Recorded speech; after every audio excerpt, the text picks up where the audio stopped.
It's Black Friday, Black Friday, Black Friday specials. Oh, Special I'm getting Black them Friday. here. We don't even have that in Australia. So Black Friday emails are coming from everywhere. So I think we're live, by the way. So we are good to go. Hey. Let me fire So this welcome up. welcome to the live stream once again, even though I said that about a minute ago. Hey. So we've got Nick in the States, who has a really cool YouTube channel. So for the folks who might be watching, if anyone's watching right now, yeah, we've got some people watching. Check him out. I just want to check, thank you. make sure this is working. Mr. Kareem's in the chat. How are you, man? I hope you're not. It's Mr. Kareem. Ahmed Kareem, the other one. I did a brief live chat last week, and he's like, "Oh, I'm driving home." He's chatting from the chat things. I'm like, "Dude, eyes on the road." Like, you get home. We had there was a guy in Canada that was, I think it was driving home or something one day too. Like, he had his mobile phone. I'm like, man, that's so dangerous. So we got Paul Liu as well. Pete, he's asking me if I've tried the new Boss Katana amps. I have. I've got mixed emotions about those amps. I'll get into that in a sec. Have you tried them, Nick? I haven't tried them yet. No. Yeah. Definitely want to check them out at some point. Oh, I guess I'll go into it now. We've got 30 people watching already, so that escalated quickly from 2 to 30. That's pretty cool. So the Katana amps are kind of like they're a solid state amp that's kind of simple, which is cool. It doesn't have all the Mustang, interface with the digital screens and all that kind of stuff. So you can still hook it up to your computer and all that kind of stuff, but it's kind of like a Boss clean channel or a crunch channel, or they call it the brown sound, I think, like some heavier kind of sound and whatever else. And then you can basically add one of a few effects to it, like drive or delay and all that kind of stuff. So they've kept it kind of simple, but one of my good friends has got one, and it's the 100 watt, or is it the 50 watt? I think it's the 100 watt one. It switches to 50 watts, 25 or something, and 0.5 watts.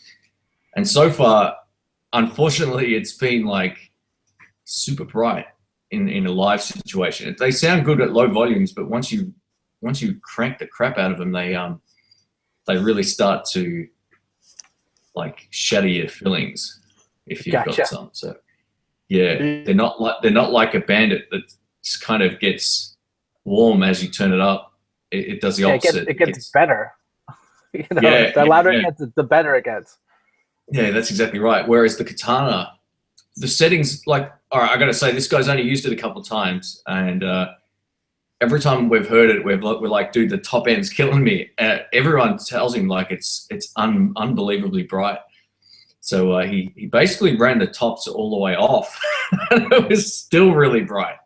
So look, it could be a settings thing. The pros of them, of the Boss Katana amps, is they're extremely light, they're extremely loud, and they're pretty straightforward. But I find them a little bit on the ice pick side, I guess, which is the nasty thing.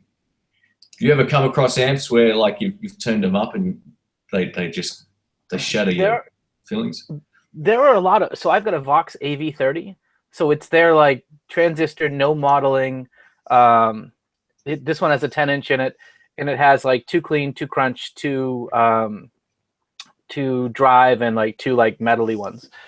And it's good. I just skipped the last 2 of the metal. One's supposedly a Soldano, like modeled after it. One's like a 5150, and they're just a little too fizzy. But it's a great living room amp. And so, like, I gave a great review for it, and then a couple people were like, "Oh, but they sound like crap when you crank them." I'm like, "Well, no, it's like living room or mic it like for like home studio. You're perfect. Just you can't go past halfway on anything, and it's that neat little pocket where it's good. That AV30, not the AD. You don't see the AVs very often. They came out about a year ago. Run the model number by me again. AV, like Alpha Victor. Oh, gotcha. But I love the amp because it's perfect in my living room, like in its little setup. They're great, man. I shop down the road has a couple of those, and although I haven't tried them, they actually look super cool. I know I've actually seen your videos on these actually. Yeah, I did one a while back, and I did kind of the loops in the different settings, and it sounds great at like room volume. but I would never gig with them or whatever. Yeah, it's always the way. Some of these things are just designed for home use and playing out. It's two different things a lot of the time. Yeah, way different. All right, so we've got Tomsy49. How are you, man? Hey, how you guys doing? Good. How are you guys? Yeah, good. Thanks. Where are you from? Good. Oh, have you been on before? Yeah, I was on one about a month ago, I guess. Just from Canada. That's right. We were just talking about you before. You're the guy that was driving last time, I think. Yeah, that's right. Welcome back, man. Good to have you back. Yeah, I'm not sure how long I'll be able to stay on here. Just me and my 1-year-old daughter here in the house. So. No worries. We're just talking about some different amps, and I had a question about what I think of the Boss Katana Roland. Or is it Roland or Boss? It's the same thing. Roland Katana amps, and we're just talking about how they can shatter your feelings if you're not careful. They get super bright. Oh yeah, I've heard some good things about those amps. I haven't had the chance to try one, but yeah, I think that. Oh, sorry. Go ahead, Nick. But there's a couple guys with good videos for them. But what's tough about those is there are also a couple guys that seem to review all of Boss's line. So Boss is definitely like keeping them in the loop. So I don't know. It's tough to tell how impartial you can be when Boss is one of your biggest proponents on one of your channels. But they seem all right. Although possibly pretty shrill, as Shane was saying, when it's cranked. Yeah, that's the other thing too. A lot of these guys, if they're sponsored or they work with Boss, I mean, I got approached by them a while back to do some videos, and actually met their head of their PR team, like public relations team. He's a lovely guy too. But, if people are on the payroll or whatever, and that's the thing, man. Some of these YouTube channels are getting paid up to $3,000 per video. It's insane. So, because I'm in the know, a lot of companies. I know what a lot of channels charge, like just through word of mouth. I've found out that, some of the more popular channels can charge up to $3,000 per video, which is crazy. So are they going to remain impartial for $3,000? Well, that's the thing. Yeah. It's a tough thing. I mean, cover your costs, but $3,000, come on, it's crazy. That's a lot. Oh yeah, it's mental. So, Nick, you ended up with I remember a while back you had a Tokai guitar sitting around at home. Did you have a Tokai? Yeah, I know. I looked for your channel for the video, but I couldn't find it. I did actually it's somewhere in the pile of guitars behind me. Yeah. there's you can't really see, like, this is my side of my bedroom, and it's just guitar cases from here to the wall. But I got a Chinese Tokai, and the Chinese Tokai that you have, is it the same exact size as a Gibson Les Paul, or is it a little bit smaller? It's the same. It's basically the same. Yeah. So I think the ones from Garrett. So in the U.S., most of the Chinese Tokais, little guy. Most of the Chinese Tokais come from Garrett Guitars West, and I think they're slightly different than like the Japanese sold out of Japan Chinese Tokais, because the body is almost an inch shorter and half an inch wide. Yeah. So that's why I wanted to ask that, because it was cool. It's a neat guitar, but especially if you have a bunch of other Les Paul types, you put it on the wall, you're like, wait. Look right. Mine wasn't like that at all. I used to have them actually back to back on a stand, and I remember looking at them from the side, and it was exactly the same proportions. Like, you could just tell they were cut exactly the same. The one I've got on the floor right here, the new one is 100% the same. Like, there's no difference. And now that I finally had a chance to play one of those Jap ones, man, the Les Paul. I mean, I've owned Japanese Tokai stuff. I've still got my 335, but the Les Paul, I keep going on about it, man. But it's as good as my custom shop. It really is. I almost thought about selling my gold top and buying another one, just putting P90s in it and having $2,000 in my pocket. But it's insane. I actually found a Suzuki Japanese Les Paul at a second-hand shop just up the road here. They want $400 for it, which is pretty awesome. It's a bolt-on neck, awesome. 50s neck. It's made in the 70s. So big old baseball bat, nice deal. Some of those are great, man. I've got a Greco, which is nice. And that's like nice. My 77 Greco is very much, it's got they tried to really copy Gibson. So it's a pancake body like the Norland 70s Gibsons were. It's been weight relieved though. So it's got a different tone with really nice mellow articulate pickups. It's a really cool playing guitar. You just can't abuse it because it's got like really low fretless wonder frets. So it's just, you've got to play it with a little bit more care. And then I got my Edwards in. Edwards are just, I love those things. That feels every bit like a Gibson, the right kind of weight, and they put good pickups in them. So they're just, that thing's awesome. And they got it at the steel. Edwards is actually made in the same place as the ESP guitars. Is that correct? Yep. Yeah, right. And the ESP Japan stuff. Yeah, that's what I was thinking. And they do a couple different ones. They do the regular ones, which are like a poly finish, and then they do a lacquer taste where they do a thin skin of poly and they do a lacquer over it, and then they do a full lacquer one. And it's funny, it's for something like that, but it actually feels a little bit different and looks just slightly different. I don't know, it's kind of cool. And if you have, you can get them cheap. Sorry, I was going to say, I noticed all those guitars behind you. Are those boxes behind you effects pedals as well? No, those are Christmas presents. Or as my wife says, they're packages from my office. Yeah. Although there may be an effects pedal hiding in there or two somewhere in the pile. I'm on an effects pedal like Armistice. I'm not buying any more for a while. I've got enough that I don't even play that I'm like, let's just keep my stuff simple.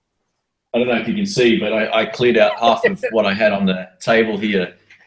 And I'm going to start like getting rid of stuff. I mean, I've been trying to sell things for a while, but I got like another 20. It's hard to see. It looks like there's only 2 or 4, but it's like the pile's like 8 high.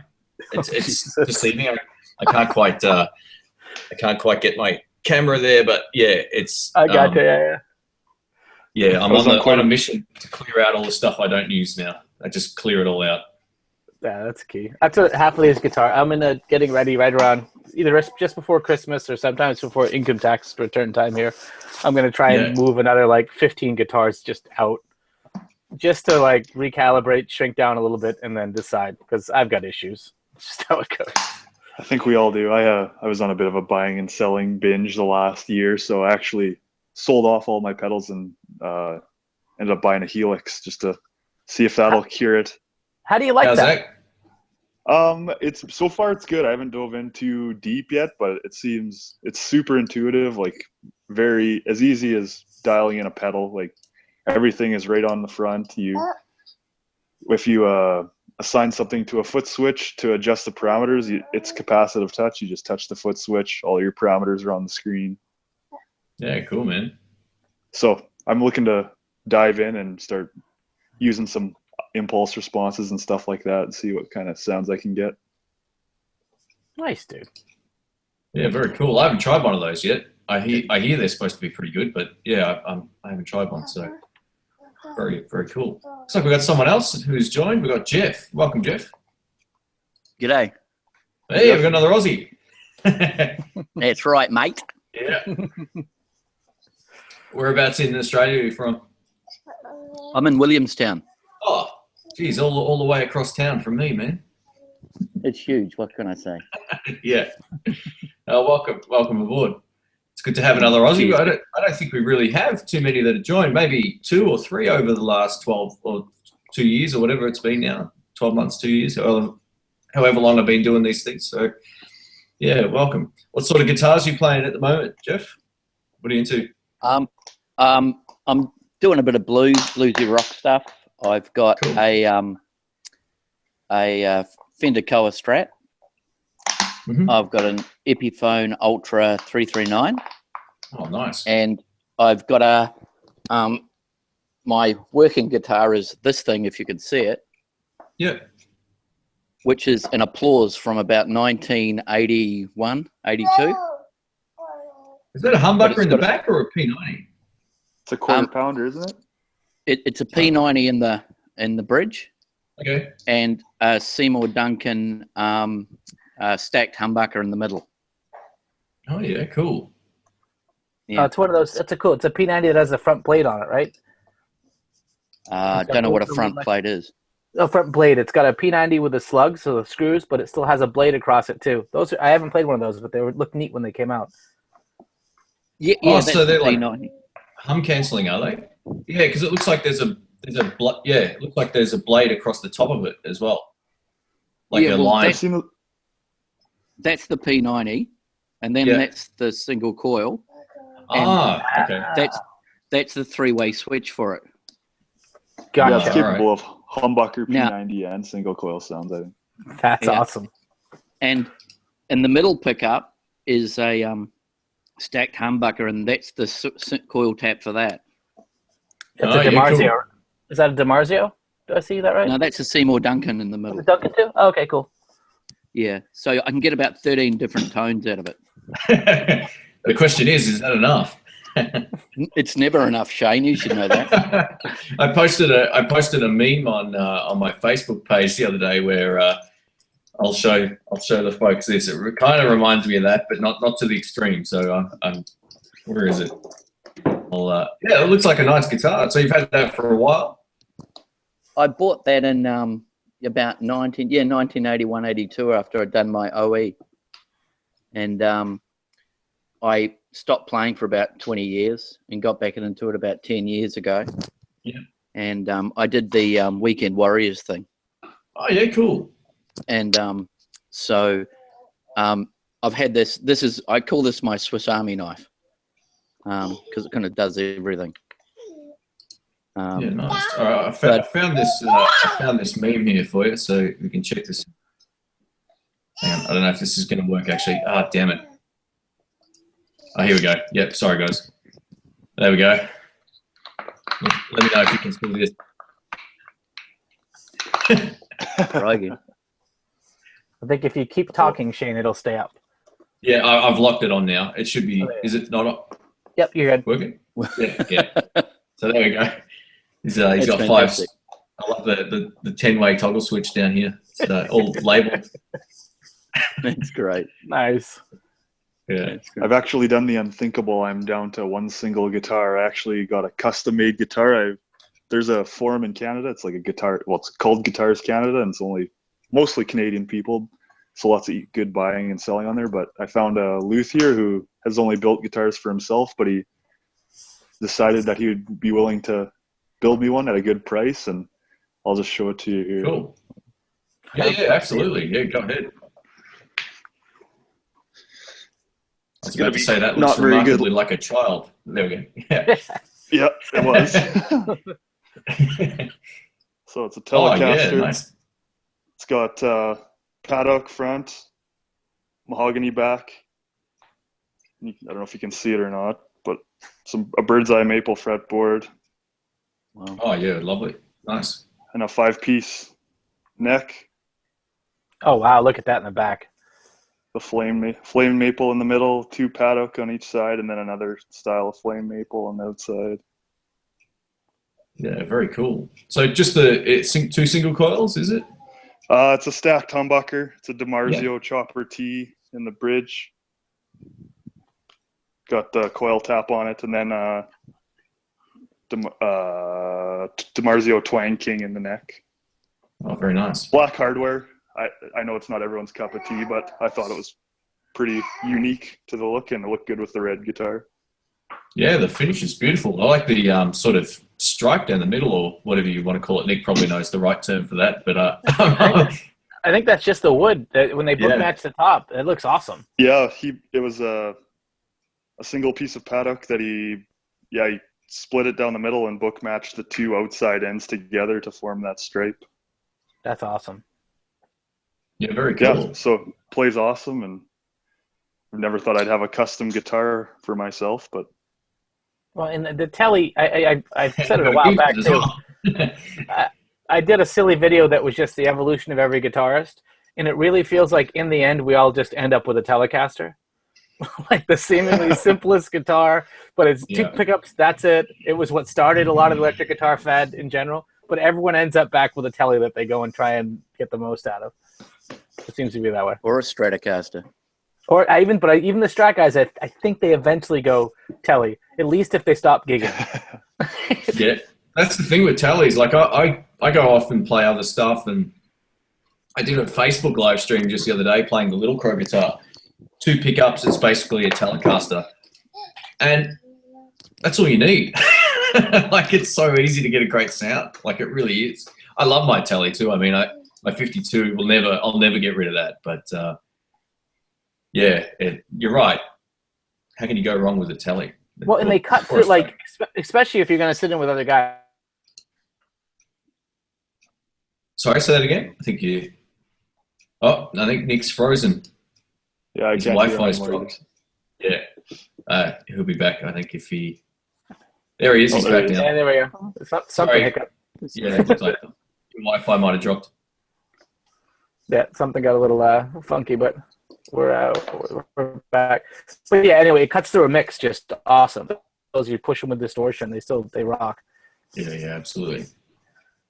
You can get a surprisingly heavy tone out of a Telecaster bridge, even a single coil. Like, they can sound insanely like tight and heavy for like harder rock styles too, which is surprising. You don't attribute to that style of music, but yeah, I mean, Led Zeppelin used them on their early albums before they Les Paul thing. So yeah, and like my friend Rick can get just about any kind of sound out of his. He'll play full blown bloody Eye of the Tiger type tones on it. Yeah, he can get some pretty heavy sounds. And if you're gonna have a Telly, and if you haven't done it, get a 4-way switch in your Telly, because the fourth position basically stacks the two pickups on top of each other instead of kind of doing them in kind of in and out of phase. Because it gives you almost like a humbucker sound, but it's almost, I don't know, it's somewhere between a humbucker and a P9. It's just a different, warmer, bigger sound, still with only two pickups. Super cool. Yeah. That is cool. But doesn't that come down to what you said, Shane, a while back, that once you enter a bit of distortion, it doesn't matter what guitar you've got? Yeah, pretty much. Yeah, 100%. I was talking about this to a friend the other day. Like, I could play a Les Paul, a Strat, or a Telly, or anything with high gain, and I put money on it. No one could tell the difference between the tones. If I did actually a blind test I want to do, and cleaner, you can definitely hear a difference. But P90s or humbuckers or single coil Strat pickups at high gain makes.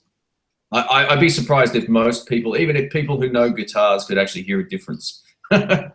Like, I can't hear a difference. A mate of mine sent me a very small audio clip where he had like a Gretsch, a Telly, a Les Paul, and something else, like a 72 thin line Telecaster, I think it was.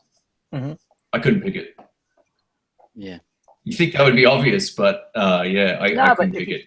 If you work the boost and what you're pushing the amp around with and whatnot, you could, give it some time. You could make them sound pretty damn close. Billy Gibbons does it so that he's got some Tellys, some Les Pauls, Pearly-Gates. In each one, he's got a different EQ band for. So that way he basically normalizes them with an EQ before it goes into the same effects pedal for each. So any guitar sounds about like all the other ones. Yeah. I got Mr. Kareem 33 says here, Nick, you need to do an install video of a 4-way switch. It's coming. Yeah.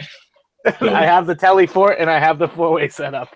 Yeah, awesome. The mustache is looking great too, by the way. Oh, thanks. It's my Movember cheated mustache. It was like I can't start from scratch for Movember because I live in between two schools, and if you see me walking my kid to school, like, it's pretty creepy looking. So instead, I decided to let it grow out big before, and now I have the conquistador thing going. Are you also a painter by any chance, Nick? Yeah, that's what I have to see too. Oh, he's gone. His mustache crashed him out. He just needs the little beanie hat, and he's a painter all the way. Yeah, berets. Yeah. All right. So let's see. I haven't been reading too many of these comments here, so let's just I'll scroll through here and see if anyone's got any questions. I'll keep an eye on the chat. I always get distracted. It's hard changing cameras and also doing all this sort of stuff. So feel free to ask anything to any of the guys that are on if you have any questions. We got asked what gauge strings do we prefer on our guitars. So I'll start with Jeff and we'll go that way. I vacillate between 9s and 1s, basically, and 52 to 9 or 52 to 1, really. Oh, you mean the 10 or? Yeah, the what is it, 0.009 or 0.010 on the top E. Yeah. Yep. Yeah. So cool, yeah. and what I really want is a set that gives me like a 56 or something on the bottom and a 9 or an 8 on the top, just so it can be crazily bassy and crazily twangy. Yeah. Nice. Makes bending a bit easy too. You know. Yeah. Well, I'm okay at rhythm. My lead basically sucks, which is why I replied to your lesson thing, like get on with it and stop mucking about, because my lead sucks. I'm gonna something I'm gonna do. So yeah, I've been thinking about it for a while. I reckon it's time to do some one-on-one lessons over this. Would be awesome. So. Well, you're looking for an income, and people would actually pay you now that you've got a bit of a, I suppose, brand, I would say. And you're pretty good at what you do. I've got to admit, I enjoy watching you play. Oh, thanks. I appreciate that. So, what about you, Nick? What sort of strings are you using on your 912 guitars? I'm usually a Ernie Ball regular slinky, so the 10 set. But my guitar tech has been waging a war of attrition to get me to use the XL10, the D'Addario XL10s, because they're a little bit thicker as they go down through the set. And he's like, if you're a little bit thicker, they'll vibrate less. You can go lower with them. He's got a whole religion about why D'Addarios are better. He's a nice guy, so I'm like, all right, whatever. But as long as it's about a 10, I'm pretty cool. I tried to do 11s on Strats to fatten them up, and it just the hands didn't like it. So pretty much 10 across the board. And we've got someone else who's just joined, Ryan. How are you, Ryan? Hey, how you going? Yeah, good. Thanks. Another Aussie, I think. Yeah. Yep. Yeah. Cool. Nice fish tank. Yeah, exactly. Thanks, mate. Whereabouts in Australia are you from? Radelaide. Adelaide. Oh, there you go. Cool. Was that Radelaide? I heard, was it? Radelaide. With an R? Yeah. Yeah. We're just talking about string gauge on guitars and what we prefer. We got asked in the chat here. What sort of string gauge do you use? I got the Les Paul style. I used the 11 to 52, I believe. Yeah, wow, cool. The 335 style. I got the just the 10 to 40. I think they're 46, aren't they? 42, 46. Something. Yeah. Can't remember. Yeah. Cool. Nothing outrageous. Just the Ernie Ball slinkies. Yeah, are they good strings? Yeah, nothing wrong with them. And cheap. Yeah.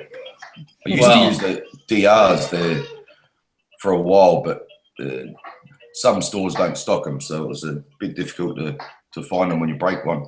and Nick says they're cheap, but he doesn't understand what it's like living here. Yeah, I always try to explain to Americans, like, $15 for a set of strings is quite reasonable here. So I get my slinkies I was getting for about $3.33 American. So three for $10. Now they're like $4.50, and I'm like that. Yeah, every time I go to the States, I always buy a box or two of D'Addarios because they're awesome. What about you? Tomsy? Oh, sorry, what's your first name again? I'm Blair. horrible with that. Blair. Cool. I've got it says Tomsy49 here, so I tend to use those usernames more than I use real names, so apologies. That's all right. So what sort of strings are you into? On my one and only guitar, I have 1152 power slinkies on it. Cool. Nice. Oh, well, that makes it easy. One guitar, yeah, of course. Yep. Very cool. Yeah, I used 11 to 46, I think. The D'Addarios, I just use them across the board now. I went down to 10 to something for a while, D'Addarios as well. But yeah, all my strings now, I just use the same. I buy a box of those 10-pack of D'Addario strings, and that's on everything. I am thinking about going back to 10s at some point, but only on a few guitars. I think there might be an advantage to playing lighter strings on a couple of the guitars, but yeah, for now, all my guitars, same strings. Just too lazy to do anything else about it. So yeah. All right, so we've got Ahmad Kareem. He's in the chat. Welcome, man. He was on the live stream last time. It was awesome having him on, actually. He's a good personality. Who else we got here? So if you are on the email list, I'll just throw this out here. I have emailed out the link if you want to be on the actual Hangout. at any other stage, you can email me intheblues@outlook.com, and I'll put you on the email list, and you'll get 3 or 4 emails like you did today, thanks to my crappy Apple mail program crashing on me. Awesome stuff. So yeah, sorry about the spam today, guys. Came through like 3 or 4 times, I'm pretty sure, to some people. So yeah. Anyway, I won't be using that again. I'm talking to Nick about that just offline earlier, and yeah, can't believe I'm a friggin' IT guy. I can't even get the Apple. Apple Mail is a beast. It just loves to make things interesting when it really doesn't need to. Yeah, well, that's it. So what's That's new what you in get the with world? proprietary products, Shane. Sorry? That's what you get with proprietary products. You should know that. Yeah. Well, I bought the Mac just for video editing, and I love the screen. The screen's really cool. So I tend to try to use it for other stuff, but it's great at certain things, and it's like awful at a lot of other things. So I'm just gonna stop using it for all of the other stuff now, and just stick with the video editing. So, Mr. Mark, how are you, man? How you doing, guys? Have you got audio? Can you hear me? Yeah, we can. Yeah. Betcha. Yeah. Awesome. That's all we need to know. He can hear me. What sort of strings have you got on that guitar behind you, mate? Looks good. It's got airstring. So Mark's Airstrings, new company. Oh, sorry, go ahead. It's Airstrings, new company. I endorse it. Yeah. So Mark's from England. He also has his own YouTube channel as well. So type in Mark's Naughty Guitars and subscribe to him as well. He's got lots of different stuff on his channel. Some amp demos and reviews, and talking about a few different things from memory. Yeah, sorry. Wait. We on? Yep. Sorry, I thought it glitched. It's all good. So yeah, welcome back, man. It's been a while since we've had you on. Yeah, sure thing. I'm normally at work when you have them, but I finished work early tonight, so I was able to drop in. Oh, cool. You finish, you work nights, do you, or is it? Yeah. Cool. I actually got to run here, guys. Good talking to you. My daughter needs some supper, so I better go and feed her. But I'll just leave the YouTube stream on, and I'll be listening in. So have a good one, guys. Yeah, no worries. You too. Thanks. Hey, bye. Cheers. See ya. All right. So Nick, what's new for your channel, mate? We've got more stuff coming up. We do, yeah. So I picked up a Diamond Guitars Hailfire, which is like a Gibson RD Artist Firebirdie looking thing with a multicolor spalted top thing, and it's got Duncans in it. That thing's just mean. So I've got that coming up. I also just got a couple Bulldog Bodies Les Paul kit that I built years ago that I actually put all really nice stuff in. Nitro finish, Duncans, 50s Gibson harness in it, all that kind of stuff. That after 5 years of having a couple high frets and wiring demons, I just decided to pay a guy to be like, just let's do a fret level, a full deal up, whatever. And then we're doing a video recording session on Sunday with my buddy Tim's coming up. So we're gonna do the typical. Can someone tell if it's a tube or a solid state amp? So the AV30 Vox, the Bandit of a Fender blackfacey thing, and then my Mesa Blue Angel, also kind of Fender blackfacey, all through a single 112 mic. That he can sit in the room, he'll play with his favorite guitar, and you tell me. Yeah, cool, that was just fun, like. It's been done 1,000 times before, but it's still always a good time to try out. Yeah. And I think with the Bandit too, the T Dynamics thing will turn it more tweedy. If you turn it to the left, it reduces the headroom of the amp, but you can get it to sound really tweedy if you turn that down and crank up the volume. It'll clip on the clean channel, like pretty much the same as my friend Rick's $3,000 SWAT amp that he bought. So yeah, it's crazy. We couldn't hear the difference in the room between both of those amps. So he was a little disheartened after that. But I imagine. Yeah. So and those are just fun. They're fun ones if you're gonna get a couple guys together. They're good to do that. And we'll probably do some demos of some stuff, whatever. But it's always fun when Tim comes over. So 3 hours fly by, and then I've got 15 hours of editing in my future afterwards. Yeah, that's the hard part. Hey, the editing's the long part of the whole thing. I noticed you've also got the DIY Telly you're putting together. Looks really good, man. How far is that off? So it's all screwed together. I got to put in the electronics now and wire it. The one mistake I made is I got the kit like 2 years ago, just a body and a neck from a guy that I've bought some other stuff from. And I didn't realize that he put a 3-degree angle in the neck pocket. Oh, okay. So I've got a Callahan bridge on it, and the saddles are up about as high as I would want to do to just barely get it to play, because he set it up to put a tune-o-matic on. So that was the expletive, more expletive moment of like, you know, I've already got 3 holes in the top from the Callahan, and I'm like, so I got to decide how I want to do that. I can kind of reverse shim the neck a little if I want to. And kind of go that route, but she's fun right now. She's gassing off, so I'm letting the poly dry for the next little bit, and she just sits on the wall looking pretty. So I'm psyched though. I think it'll come out well. I did a lace center Telly pickup in the neck, and then a Pearly Gates Duncan in the bridge. It's a mahogany body with a maple cap, so it should do the less poly kind of tones. Should be fun. Yeah, cool, man. Nice. Good job. Yeah, it looks really cool. So awesome stuff. What about you, Mark? How's your channel going? Have you been uploading? I've been a bit quiet just lately, to tell you the truth, Shane. There's been some trouble with trolls and stuff like over our side of the world. Lots of trolls and nasty messages and stuff on friends, not on my channel so much, but on friends' channels. And so I've just been leaving it quiet for a bit for all that to die down, and then.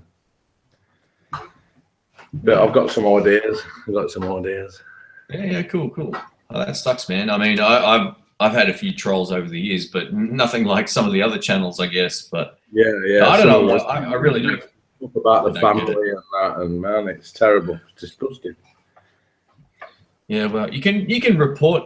I think you can report actual accounts to Google directly now. Like, I know you can report comments, but I think if you're getting anything like serious, they're making fake accounts on the spot sort of thing. They'll see you somewhere like, and they'll make up a fake account just to say stuff about you and that. Like I say, it ain't so much me, but it's my friends and that, and you get associated with it, don't you? So I've been a bit quiet over the last couple of months or so. I think my last video was making the hard case, the flight case for the Blues Cube.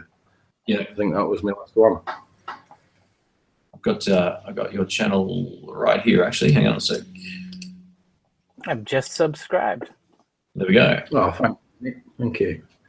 I like this video. This was good. It got a lot of hits too. The Roland Blues Cube rip-off video. yeah.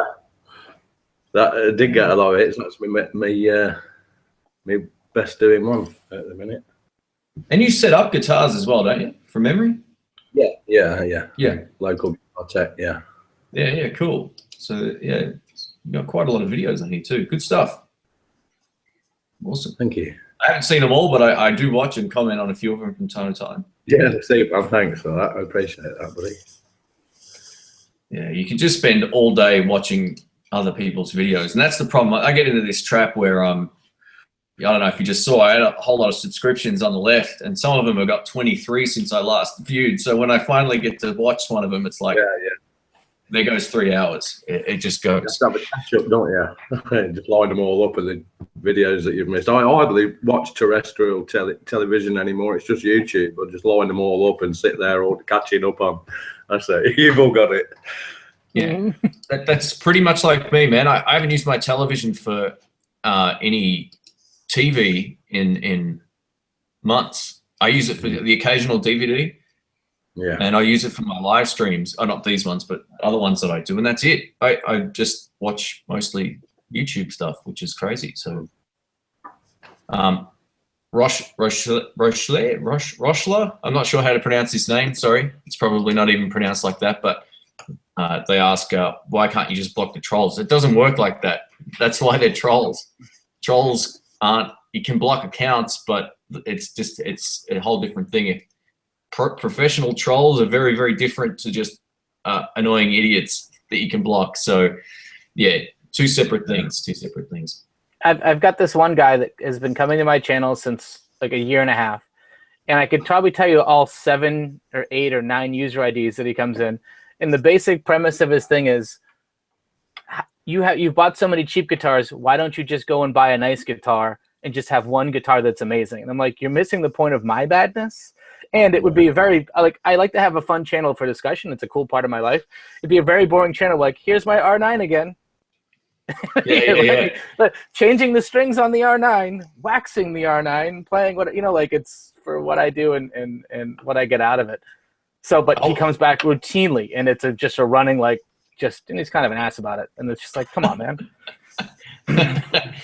Yeah. Well, that's what a lot of people don't understand. Like, I get a lot of other smaller YouTube channels coming up and saying, oh, how do I take my channel to the next level? All this kind of stuff. It happens almost weekly. No, probably every week or two, I get someone who's made like maybe 30 or 40 videos and they're not getting a lot of hits. And I said, well, what I did for the first 5 years was buy and sell like hundreds of items. Like, I'd go to secondhand stores and buy stuff. And if I wasn't making that sort of effort, or asking my friends for if I could borrow stuff or whatever, or changing guitars from time to time, like, it wouldn't have grown. Like, people want to see new stuff and they want to see different stuff. And I regret, I'm not materialistic when it comes to stuff, but there's certain pedals I wish I had now with where my playing's at and where my ear's at now, but I have no problem sort of like buying and selling a lot of pedals. I mean, you can always get them again if you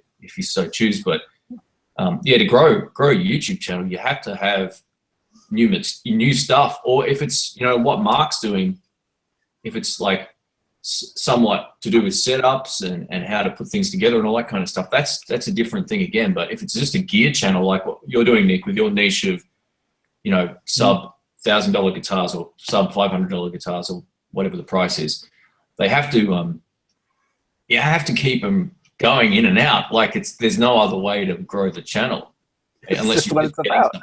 Yeah.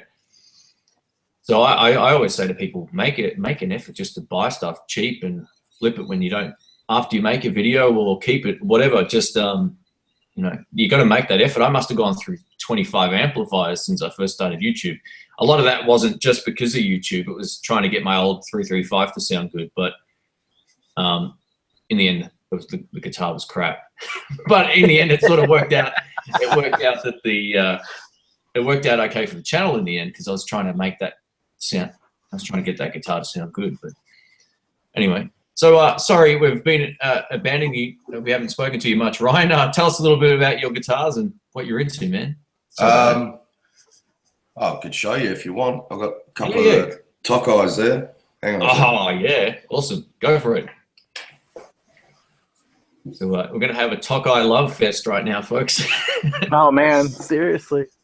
Oh, yeah. Look at this. If you can see that. That's the Chinese one. Oh, wow. Okay, cool. But, like, it's hard to get left-handers. So, but, yeah, obviously they do a... Yeah, I didn't even notice it was a lefty, man. That's yeah. So very nice. That's one of them, and I got the and I'll grab the other one.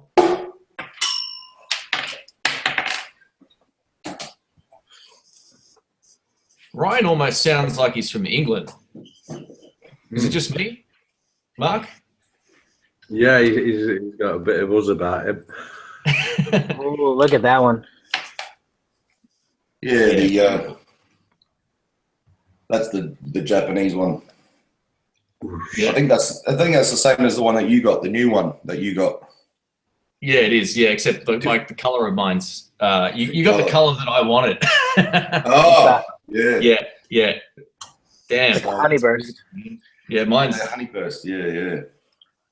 That's the only two colors, that one and my one, and that they didn't have that one in the shop, but far out, it looks good. Yeah, that's I mainly play the 335 style, to be honest, though. If we're doing a gig, I'll just pull this out later in the night. She seems to be a little bit louder and a little bit gruntier and a little bit brighter, maybe. So yeah, they are. They're very bright. Those old school style pickups have got a lot of clarity to them. How do you find the neck on yours? I love the 50s neck, man. It's so cool. Yeah, I like and I've got big hands, so the bigger neck. Yeah, I do like it, and Yeah. I don't know. I haven't touched them, so like the pickups are all standard. Everything. I don't, if I play a guitar and it's left-handed and it sounds good, I'll buy it and keep it. So I've got Sorry, go. I was going to say, out of curiosity, have you played a Gibson Les Paul, and have you been able to compare the difference? Yeah, I've tested a few in the store. I haven't played them outside of the store, but there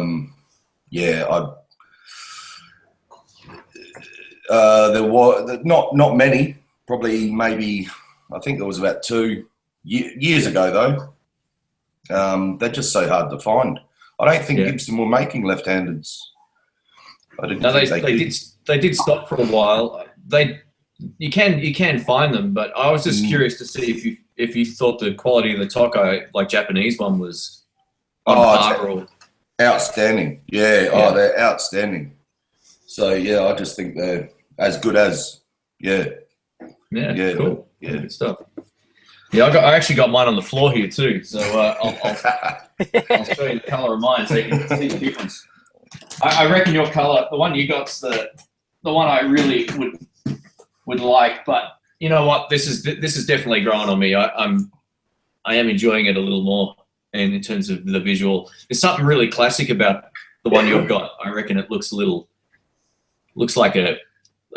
Slash. That reminds me of maybe Jimmy Page playing something like that, with the red. Yeah. But these, I don't know. Apparently, they were all that colour to begin with, weren't they?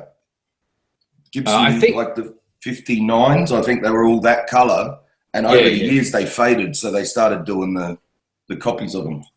I think before 59, they had more of a faded look too. They didn't quite have the high gloss or the bold red color. From what I could tell, I mean, Knopfler used 50, well, basically like a 80s reissue or something like that of a guitar that looked pretty much like this with the same color on his Money for Nothing song and all that kind of stuff. But when he got the older 58, I think it looked more like the one you've got, which is a really cool color. They started out all cherry and bright, and what happened was that the inks that they used faded and photo reacted. So they'd be in the shop window, they'd be there, and they all mellowed out. Which is why when 60 came out, they changed the inks, and the 61 to that more like tomato soup kind of burst, that kind of stuff. But the old one started bright; they just all mellowed with age. Oh wow, cool. You got a PhD in guitar nerdery, Nick. Especially Gibson nerdery, like third generation Gibson dork. Yeah, I mentioned either before the stream went live or maybe just as the stream went live, I can't remember. But there's basically the same guitar of this in a Japanese Suzuki guitar in a second-hand shop just up the road. It looks very, very similar, but it's got a bolt-on neck on the back. Oh, not on the back, but just a bolt-on neck. Basically, it's the only difference. $4.99, made in Japan, 1970s.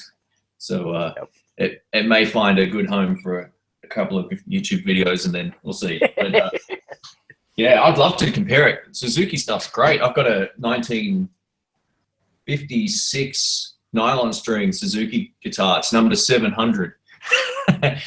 So it's a Japanese nylon string guitar, and that's awesome. So I might bite the bullet on that one at some point and see how we go if I can move some of these pedals.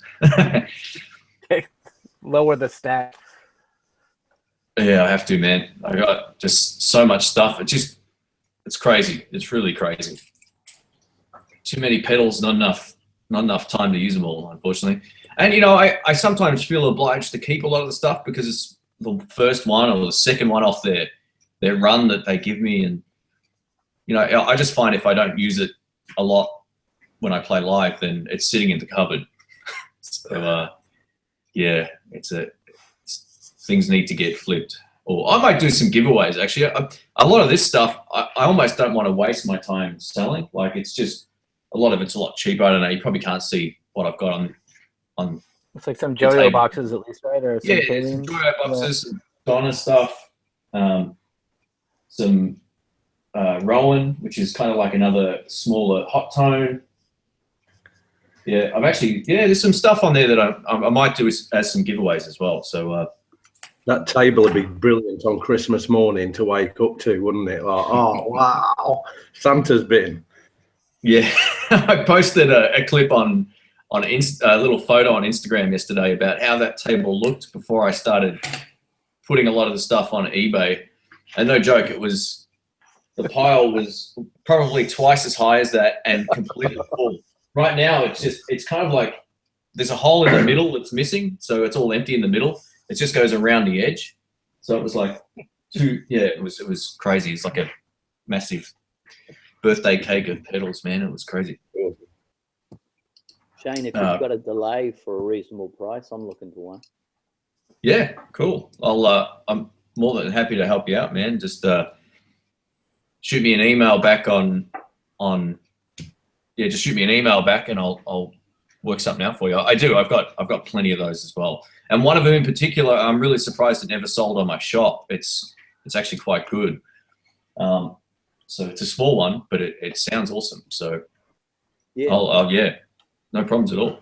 Cool. The other thing, and I'll put this to the forum, and I hadn't thought about it. I'll just let you see. This is I don't know if you can see it. Yeah, this nice. Is my Epiphone Ultra 339.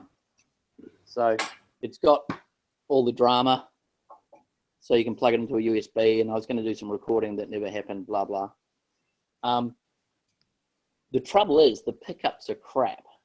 Yeah. And I'm going to put a P rail in the back and the bridge, and I'm thinking about putting a P90 in the top, but I'm looking for recommendations on I don't know, something. It doesn't have to be the Swiss Army knife of my applause, but I'm definitely going to put the P rail in the bridge because that's just such a flexible pickup. But a good rhythm, somewhere between a single coil and a humbucker neck pickup that will, I don't know, just be a good all round, but not too heavy, not too bright, mid-range pickup, because these things are just mud. So any ideas would be appreciated. All right, who wants to go first? Do they do a P90 size humbucker? Yeah, humbucker size P90? Duncan Fat Cat or a Gibson P94 are both the same deal there. Rochler says a Charlie Christian pickup. They're not as I don't find a Charlie Christian to be like as articulate or as maybe concise as a P90, but also really neat and for one of those weird things that everyone will ask you what it is. I've got one in Italian. I love the damn thing. Okay. So what was? Hang on, I got stuck on the Fat Cat because I was listening to the Fat Cat on their Yep. So on the Seymour Duncan Seymour Duncan Fat Cat. Then Gibson has a P94, and I'm sure if you're in Australia, and I think Shane just put a company up, there's got to be someone that winds them local because you'll pay the America to Australia tax. Right. Yeah, Briley guitar pickups are really good. I just posted a link in the chat that we see here. I'll post it in the public one as well, just in case it's easier that way too. But Mick makes awesome pickups.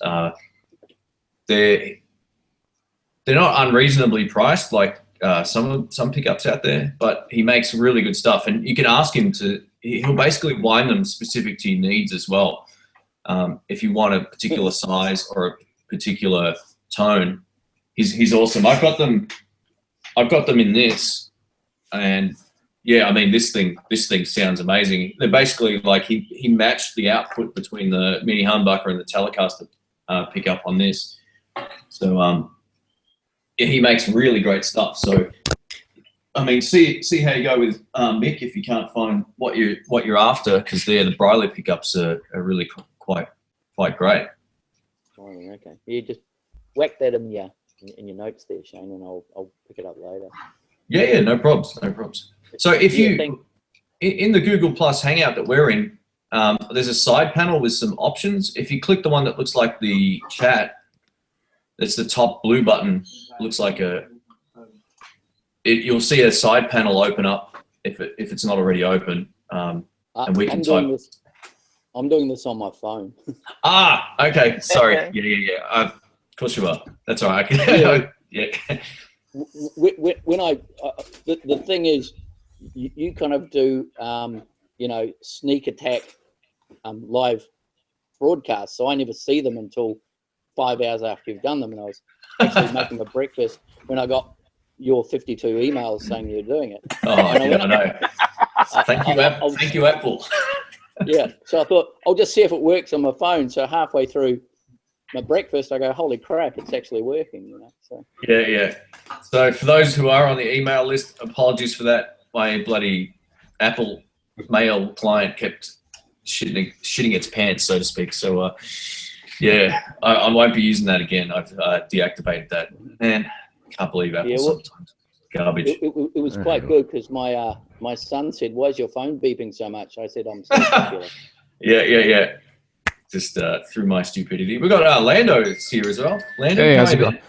Hey, how's it going? I don't know if my mic's on. Can you hear that? It's really loud. It's really loud. Sorry, one sec. It's all right. It's just distorting.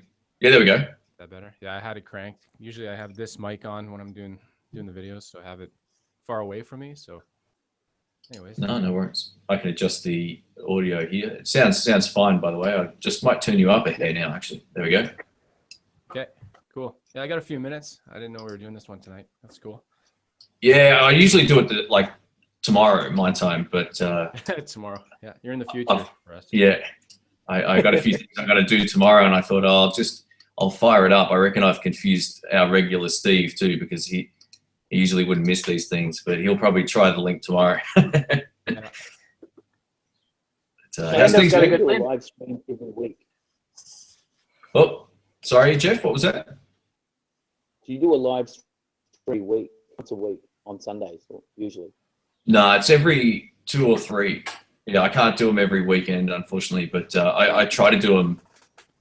I aim to do them every second week, but sometimes stuff comes up and I just can't make time for it, or something else. I got family stuff on as well sometimes. So yeah, no, it's just I've been trying to jump on one for months, but the sneak attack of letting people know 5 minutes before you come on is not the best marketing strategy in the world.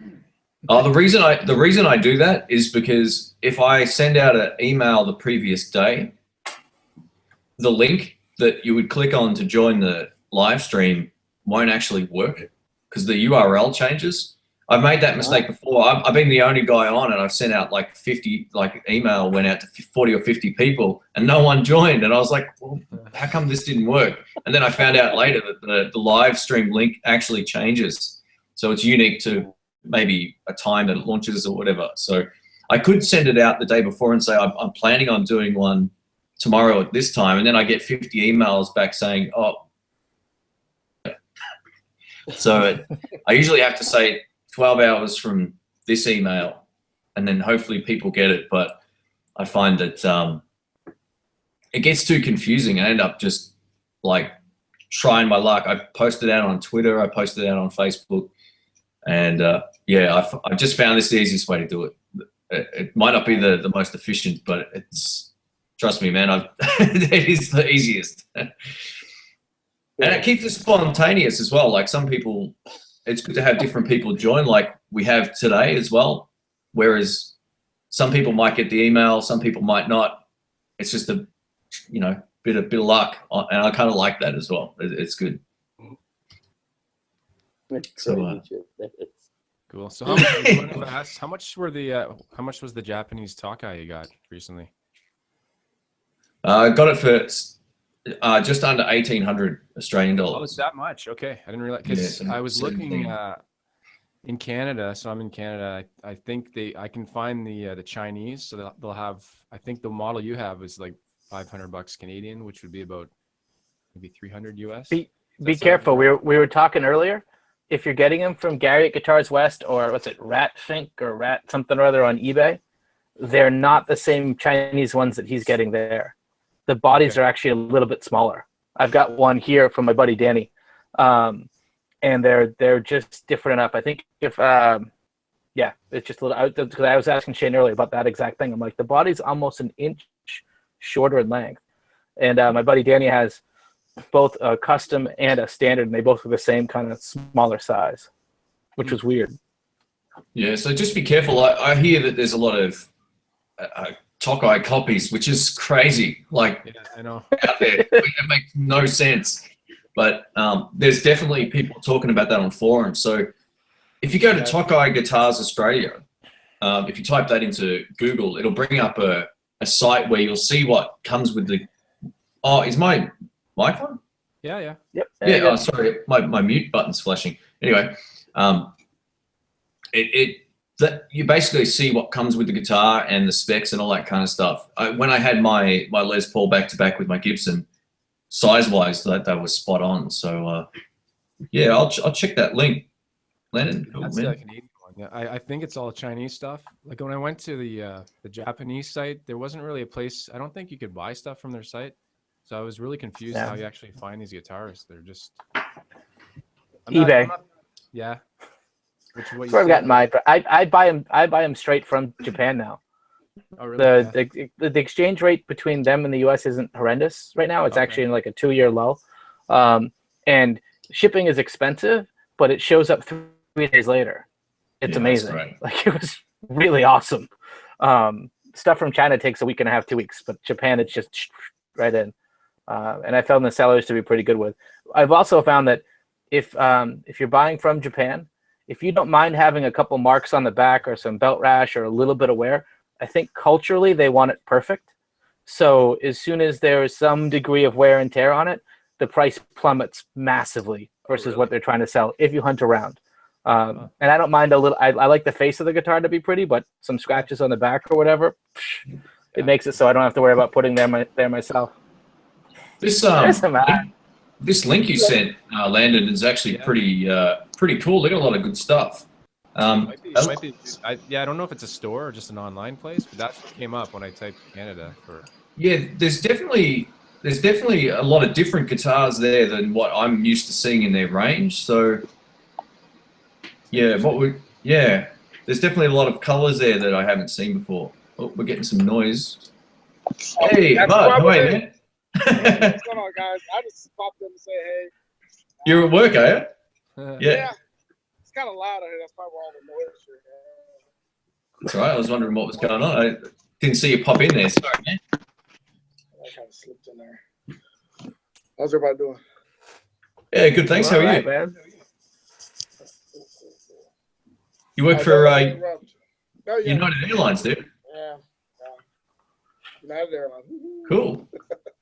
Flown with them many times over the years. Cool. Okay. Maybe we didn't damage your guitar. No, I lost it. Lost that lately. Sorry, go ahead. Oh, no. Oh, I'm having trouble hearing you, man. Let me crank you up here. Oh, maybe I'm just in a bad spot. Yeah, it's just How about now? Yeah, that's better. Oh, okay, cool. How's things with you? Anything exciting happen? No, nothing really. Just another day at the job. Just having to see you stream up and kind of joining for a second for it. Yeah, no worries. No, welcome back. It was good having you on last time, man. It was good fun. Yeah, it was fun. So yeah, definitely. When you get some more time down the track, you're more than welcome to jump back in and have a chat. And yeah, cool, awesome stuff. All right. So, anything news in your guitar world at the moment? No, just waiting for next weekend. They're doing that road show, and I think they're coming to a couple different places that weekend. But I'm gonna get me and the wife are gonna go down there, and hopefully she'll record for me, and maybe I'll put it on YouTube. I don't know. I'm gonna check out the lefties they have for Gibson 2017. Yeah, cool. So it should be kind of fun. Yeah, definitely get some video of that. That'd be awesome. Be interested to see that. Yeah. They're doing it at another guitar store at the Guitar Center. I think Saturday. I guess that's the 3rd or 4th, whatever it is. And we're gonna maybe I'll try and hit that one too. So the one on next Sunday. Yeah, cool. If you get some footage and you post it on YouTube, send me some links and I'll reshare it on my YouTube, or like just post links to your videos. Okay. Great. Or I'll share it on Facebook or something. So. Oh, awesome. That'd be cool though. That'd be really cool. Yeah, Hey guys, I gotta run. I think they're looking for me. Hey guys, you can see you all. If I see you later, I'll pop on back again. All right, guys, take care. All right, take it easy. See ya. Yeah, cool. Yeah, I'll show folks the this other website here that Landon sent through. So we've got what looks to be, yeah, more than what I'm used to seeing in terms of color. I've never seen this lefty before. Oh yeah, you would have noticed that. I wasn't looking at the lefties. I've never seen a black lefty ever from Tokai. There was a couple that I hadn't seen before. Actually, I'll see if I've got this here. Hang on.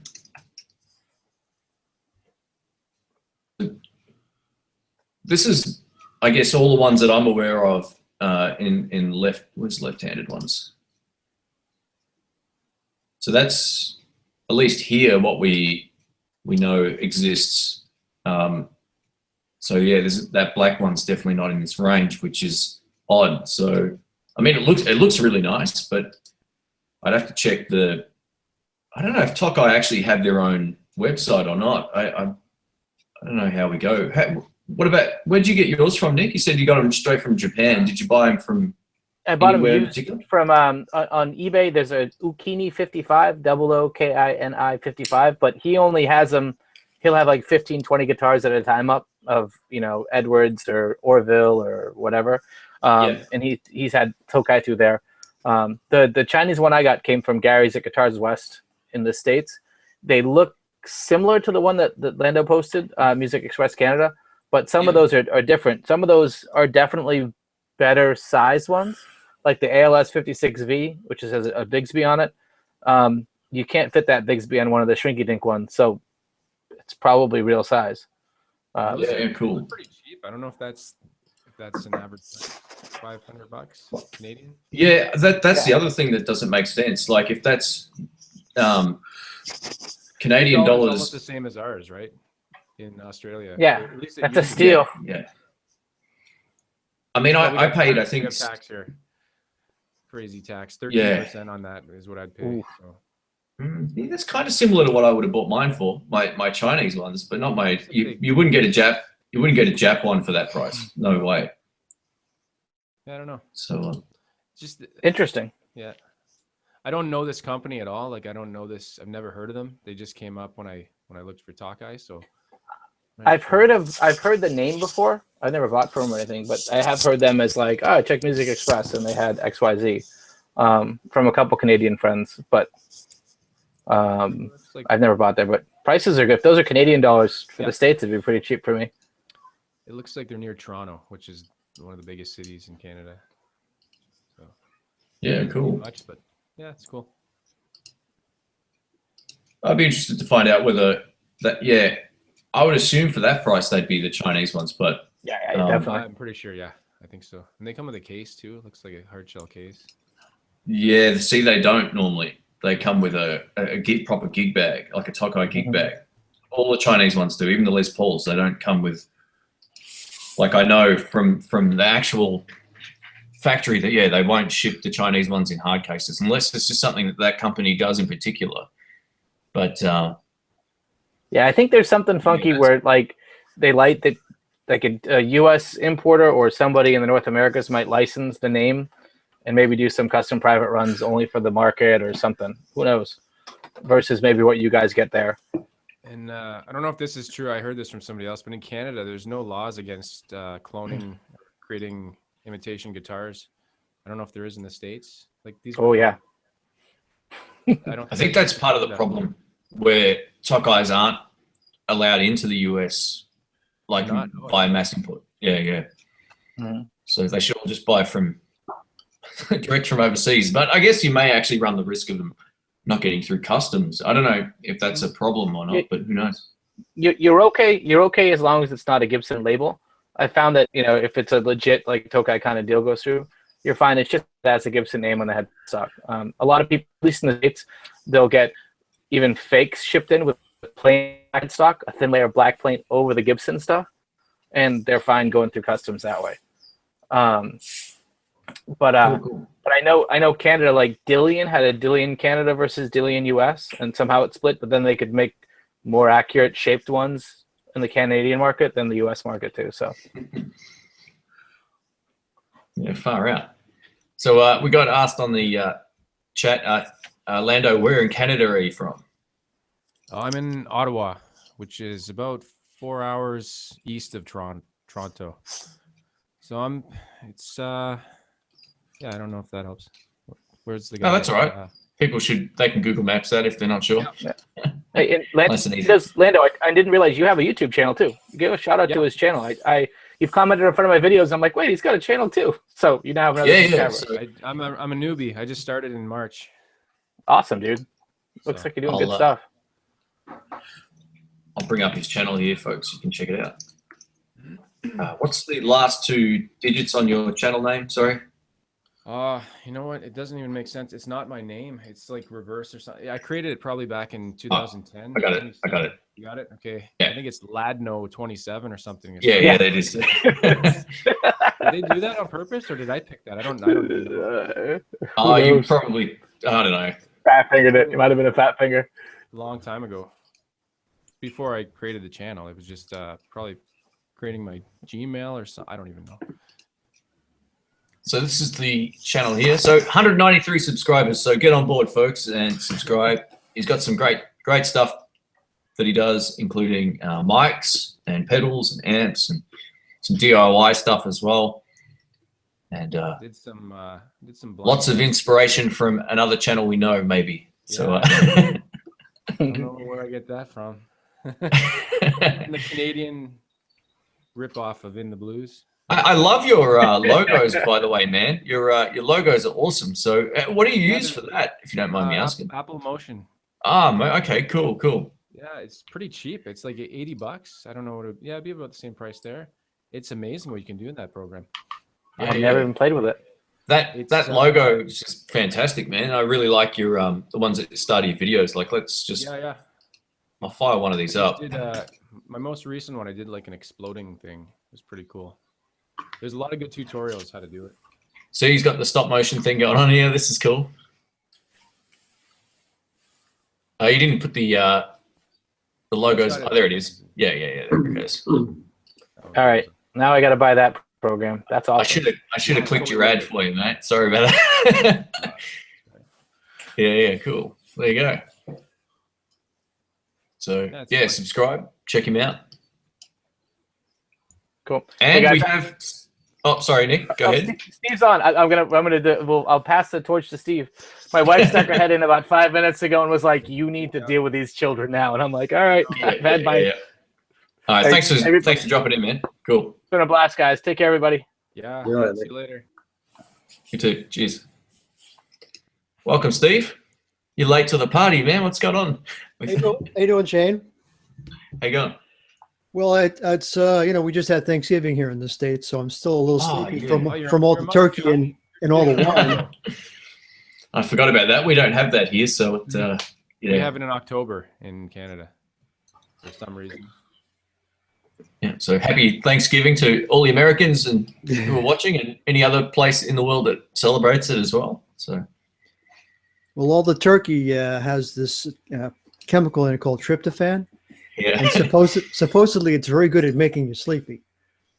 So absolutely. When you eat about 1.5 pounds of turkey and follow it with about most of a bottle of Merlot or something or other, you're sort of sleepy for another day or so. Yeah, that's the hangover blues, man, as well. So I was just sort of just having a very lazy day here with myself, and then I just clicked through things, and I'm like, oh, Shane's got a Hangout. Damn, I'm missing it. So I jumped over real quick to try and get on before you finished it off for the evening. Yeah, no problems. No, thanks for joining in, mate. I thought you'd be first. I was a little concerned when you didn't join. I thought, oh my God, you must be dead. Must be doing something fun. Well, that too, yeah, So what's news with you, Steve? Anything? Any moments of gas since we last spoke, or you? No, I've been. I haven't had any gas for a while now. Actually, I haven't had any gas because I'm out of gas money. Yeah, it hits hard, mate, when it does. Like I said earlier, I ended up with a new guitar last week, and that was the last thing that I expected. What did you get? I got one of these guys. Oh, another Tokai? Yeah, I got a Japanese one. I sold my Chinese one just the other day to a local guy. You know, I saw your post. I saw your post Chinese Japanese, and I wasn't sure where that was going. I didn't get a chance to look at it. So is that what that was about? This is the Japanese one versus the Chinese one you had? Yeah. Well, that's it. And just talking about the differences in the feel and all that kind of stuff. But I did that video when I was really tired, and I think it showed. I shouldn't have probably posted it. But anyway, yeah, I was playing like crap. And too much turkey and Malo, that'll do it to you. Yeah. Right, so I've been hitting the gym pretty. Off too. You gotta go? Yeah, I gotta take. I only had a few minutes for now. I gotta go now. All right, cool. Thanks for stopping in, man. I appreciate it. Yeah, awesome. Take care, bud. Okay. Catch you soon. Yeah, I've been hitting the gym pretty hard, and I've been like really feeling the effects of it. Like the last 8 weeks in particular, I've been getting fit and feeling good. And in the afternoons now, I'm like ready to go to bed. I'm so tired. So it's I should always film before I go hurt myself at the gym. So that's but yeah, this thing's fantastic, man. I'm a huge fan. We were talking to Ryan before, who's also on the chat for the first time, I think, on the chat here. Yeah. And by the way, Ryan, are you English? Aussie. You're Aussie. It sounds like you got a bit of an accent. I wasn't sure. Adelaide accent, yeah. We all Okay. sound a little bit different than the rest of Australia, I've noticed. Yeah. Yeah. I have not noticed that until now. You sound. Or it could be because I'm dog tired. Yeah. The Ryan's got a couple of nice Tokais as well. We were showing them off just before. So we've got another fan, which is great. He's got the Les Paul color that I wanted to buy but couldn't find. But we might do a trade one day, mate. If you ever want to embrace your inner Slash, we can do a swap. Unfortunately, my wife bought me this, so this one's a keeper. So yeah. Or else, yeah. Yeah. I forgot what I was going to say. Senior moment. That's all right. Yeah. We weren't anywhere. Oh, hang on. I think Jeff has joined twice here. Let me. I think he's might have kicked himself out. I might have to boot one of them to see if it works. Yeah. Will the real Jeff please stand up? That happened to me once, where there was like 3 of me in the chat here when my computer was crashing. So anyway, yeah. So we've got another fan of the. Oh. Whatever you did. Feedback. Yeah, whatever you did, you just got a nasty feedback, dude. Yeah. I'll tell you what, I'll kick both of him, and then he can join in again. It was like you were talking through a delay effects pedal. Yeah, I think that was his speakers coming back at us or something. Anyway, it's all good. It's all good. So yeah, it's good to see another lefty with a Tokai infatuation as well. It's and your wife bought it for you, mate. That's awesome. Good stuff. Yeah, a few years back now, and it was funny because I bought the 335 style first, and then my wife bought me that one, and then of course I'm scouting YouTube, and yourself come up, and you were all over Tokai. That's how I came to get onto your channel. Yeah, for sure. Cool. We don't see them here in the States, though. Yeah, we were just talking about that before. Though. I think there's some sort of there was some huge restriction on them back in the day about having them in the American market. But Nick in the States was just talking about he buys them direct off eBay from Japan. Just gets them sent over that way. So that might be a good little way around it. I wonder if it was some sort of disagreement with Gibson or something over, the style or God knows what, right? Oh, that's exactly what it was. Back in the 70s, I actually found a really interesting link about the history of these guitars and what was considered a lawsuit guitar. And see how this has got the mustache type of look here? Yeah. Guitars with this are the lawsuit guitars, like the official lawsuit guitars. You'll see other guitars with different shapes that are they're different to the Gibsons. They consider that part of the reason for the lawsuit back in the old days. So it was not only the shape of that, but it was also the headstock and the font on all of this. So this is too similar to Gibson. Yeah. You know, it's probably, I don't know if it's coming out backwards on the webcam here, but. No, I can see it. It's coming out straight. Okay, cool. I see it in reverse, which is Apple's awesome design. But yeah, so I think it was a lot to do with the text, the shape of the headstock. So if you find any, for those watching too, if you find any old Japanese stuff and it's got this particular type of headstock shape on the top, mustache. then yeah, they're the actual lawsuit guitars. A lot of people will say, this is a lawsuit guitar, that's a lawsuit guitar, but that's an easy way of finding out if it is. So didn't the first ones have something along the lines of Les Paul Reborn written on them? Yeah, they did. Yeah, you're right. that might be a reason why. Yeah, I totally glossed over that very important fact. Yeah, Les Paul Reborn. Then they changed it to there was a few names they changed it to before they ended up on the Love Rock thing. But yeah, Les Paul Reborn. Yeah, 100%. You're right. I've never seen any others. Then I have to keep an eye out for the other names that they called them. Yeah. Yeah, I found a really cool link. I'll see if I can find it again because it was a really good read. What was about the Japanese one that caused you to ditch the Chinese one, Shane? Oh, just the size of the neck. It's got a 50 style neck on the back. It's big.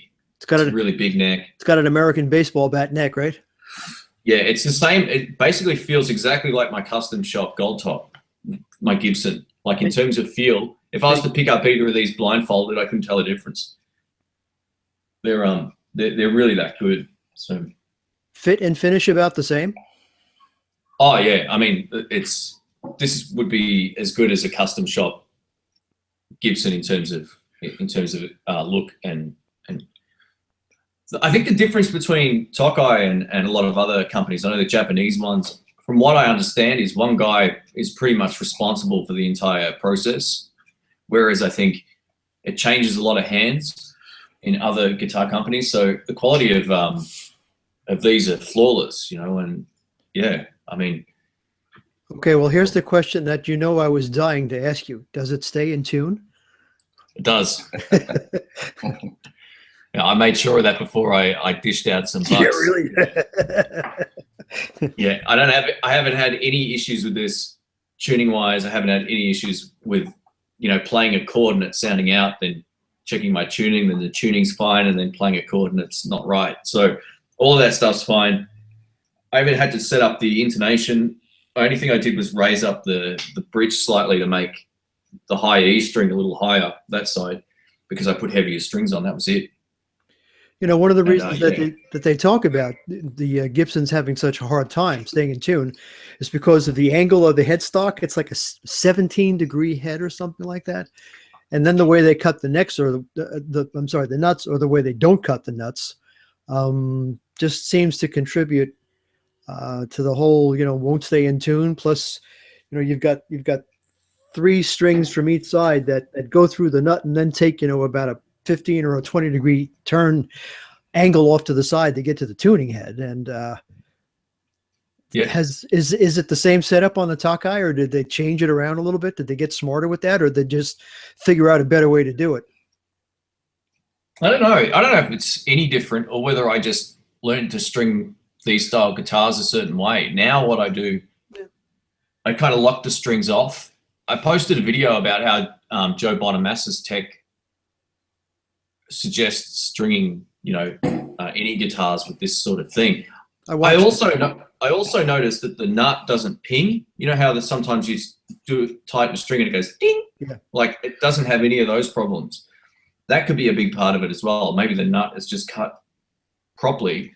One thing I've noticed is the nut actually looks different it's not going to come up on camera here, but this particular nut looks like it's made of a different kind of material or whatever they use than what I see on my Gibson one. I don't know if these are bone. These ones.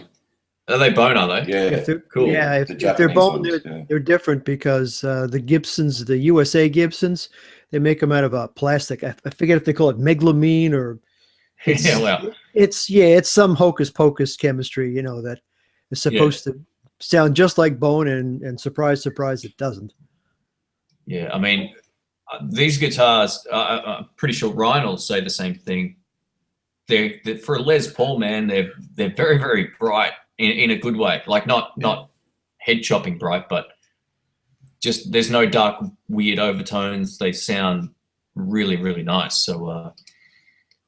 Well, I've seen you play it on some of your posts, you know, and from what I can hear on the internet is probably a whole lot different from what you can hear when you're making your stuff. But have they put in Gibson humbuckers and PAF 90s, or is it their own effort at trying to do the same thing that just comes out sounding well? They sound pretty good. I was just wondering if they were actually Gibson pickups or not. No, they basically make all their own pickups as well. So they're wound to, I think, PAF style pickups, but they just do them themselves. Right. I haven't taken the hardware off this guitar yet, but I know on the Chinese one they use Korean hardware. But I don't know if they use. I'm pretty sure all of the whole thing would be Japanese from what I know about these guitars, but I could be wrong. All I know is the bridge. The bridge on these guitars is way better than what the stock one was on the Chinese one. So I would assume it's almost like a Tone Pros quality bridge. Mm-hmm. So yeah, I would assume all this stuff's made in Japan. What other colors do they come in?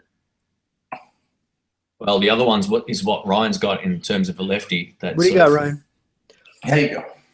Yeah, that's Oh, it's like a tobacco. One. It's like a tobacco sort of. Yeah, that's nice. Someone called it a honeyburst, I think. Honeyburst, right? Yeah, okay.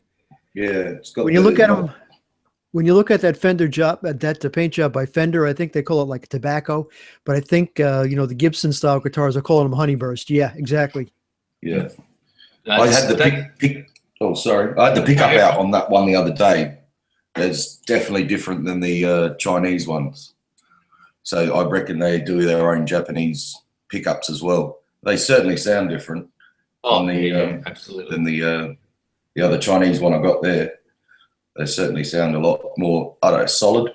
Not sure what the word is. They got more output as well from what I could tell. They just feel louder. Like I just posted a video this morning for those who are watching, comparing the Japanese and the Chinese one, and it's funny because in the room you hear all of these different things.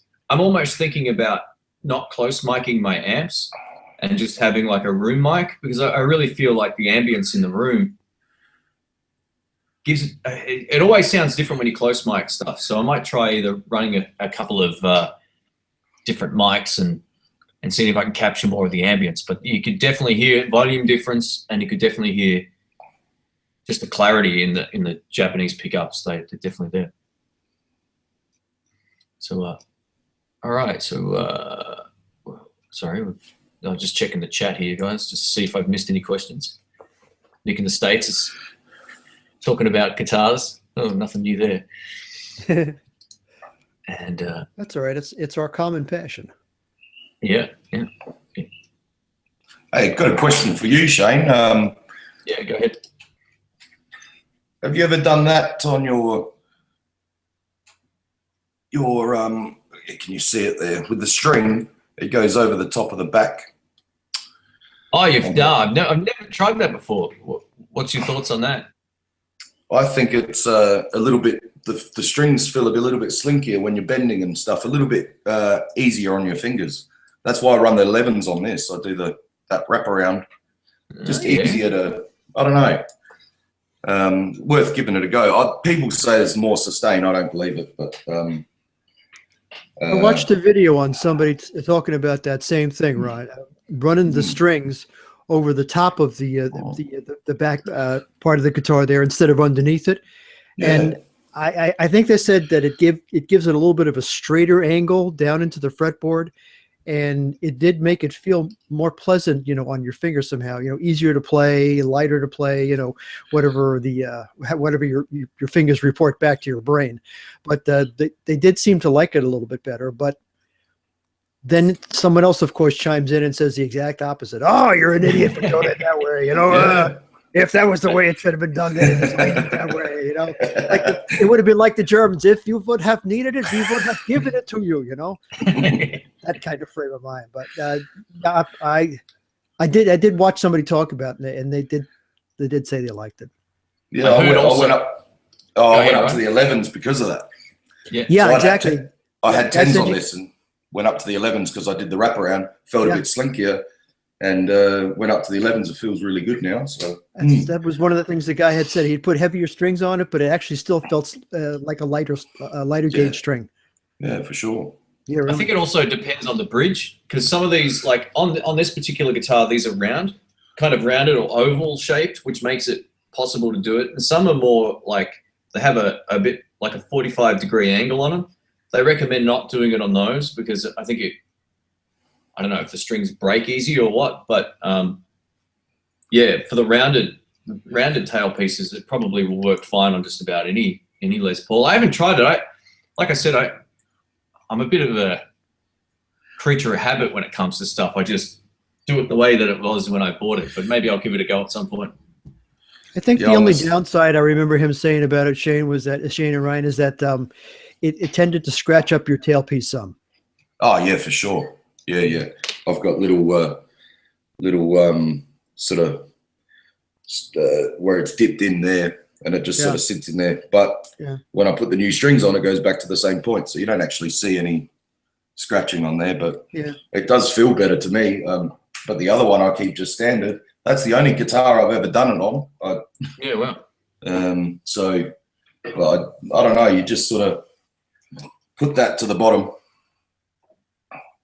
Yeah. To the body, and then wrap it over. So you still got to bring it around and back over the top. Just a slight angle. Yeah, it just eases off the angle a bit. Yeah. That's pretty much the same angle I've got on mine, minus the fact my tailpiece isn't all the way down. It wasn't like that. How'd you do that? It's not easy. See, mine is. It's not easy. Yeah. The tailpiece is actually up quite a ways, which I thought was going to be something that I needed to adjust. But Shane, look at the angle of your strings from where it comes out of the tailpiece and where it goes over the bridge. See that angle? Yeah. Now, Ryan, if you hold your guitar up again, that angle won't look as severe the way he's got it done. At least you're right. That's what I saw, on the video that this guy was talking about. Mm-hmm. And somehow or other that goes into the playability, the feel, the sustain, whatever. Yeah, cool. Certainly feels better, but I don't know about sustain. I watched a video the other day on sustain, and everyone talks about how good Gibson Les Paul style guitars are with sustain, but it turns out the Stratocaster kills it in sustain. So, so do the Epiphones. And everybody has the guitar they love or they love to hate, but I got to tell you guys, Strats and Tellys are hard to beat.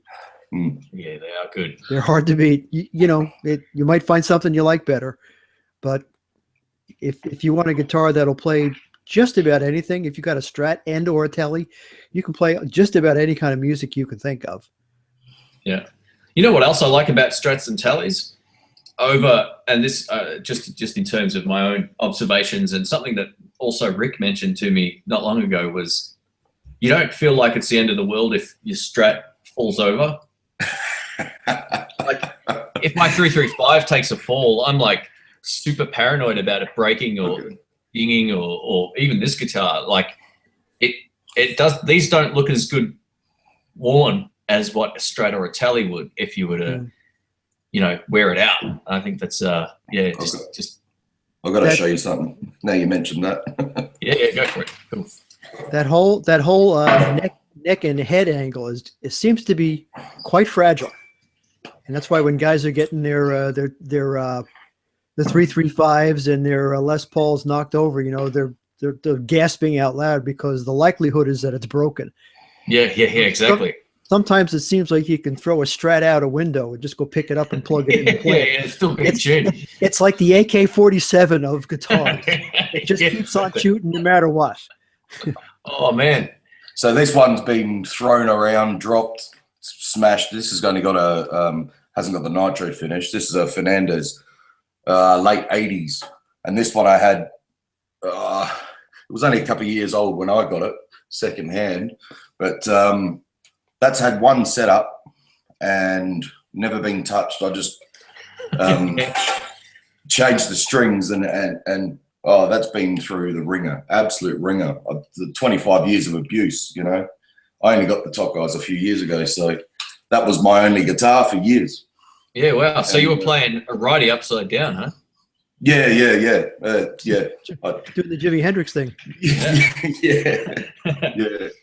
But you're right with the Stratocasters. I don't know. I haven't owned a Telly, but the Stratocasters definitely could throw them, drop them, smash them with whatever you want, and they'll still keep in tune and keep playing. Yeah, for sure. Yeah.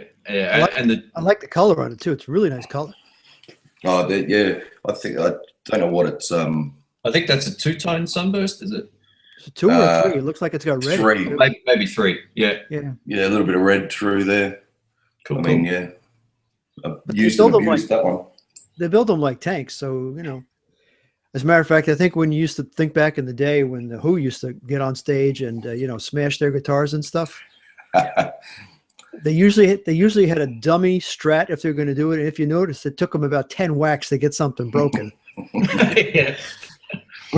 Where if they came up with their Les Paul, one whack and it's in 15 different pieces. Oh yeah, I mean all the weight in the body, and versus the fragility of the neck joint and all that kind of stuff. Oh man, yeah, or you have to breathe on them the wrong way, they might break. So I mean, I'm really fussy with my stuff. So if I was to take a guitar like that out, or even my Gibson, I'd make sure it's secure. I wouldn't put it anywhere that. I wouldn't take it in a gig bag for starters, and I wouldn't. Make sure you got your hardcover with you. Yeah, that's it. Because I've heard stories of people buying a new Les Paul or Epiphone, getting a gig bag, driving it home, something falls on top of it in the boot or the trunk. We call it the boot. Yep. And it's neck breaks. Where the headstock is, it just snaps. It doesn't take a lot of pressure sometimes, especially for some of those cheaper ones like the. Those Epiphone, it was like their base model ones, like they were like $80 or $90, kind of a Les Paul shape, but really really cheap. Those things are supposed to be like you just push on them, they break. So the boot and the bonnet, right? Yeah, that's it. Yeah, we got the hood and the trunk. Same thing. So the terms are ambidextrous. You say it, I know what you're talking about. I say it, you know what I'm talking about. Yeah. Two people separated by a common language. Yeah, and then we got Ryan from Adelaide. Different language altogether. No, it just sounded like you might have had a bit of either New Zealand accent in you earlier or not. But now that I've spoken to you more, I'm not hearing it. But early on, even Mark from England said, yeah, maybe he used English. It wasn't expat. So.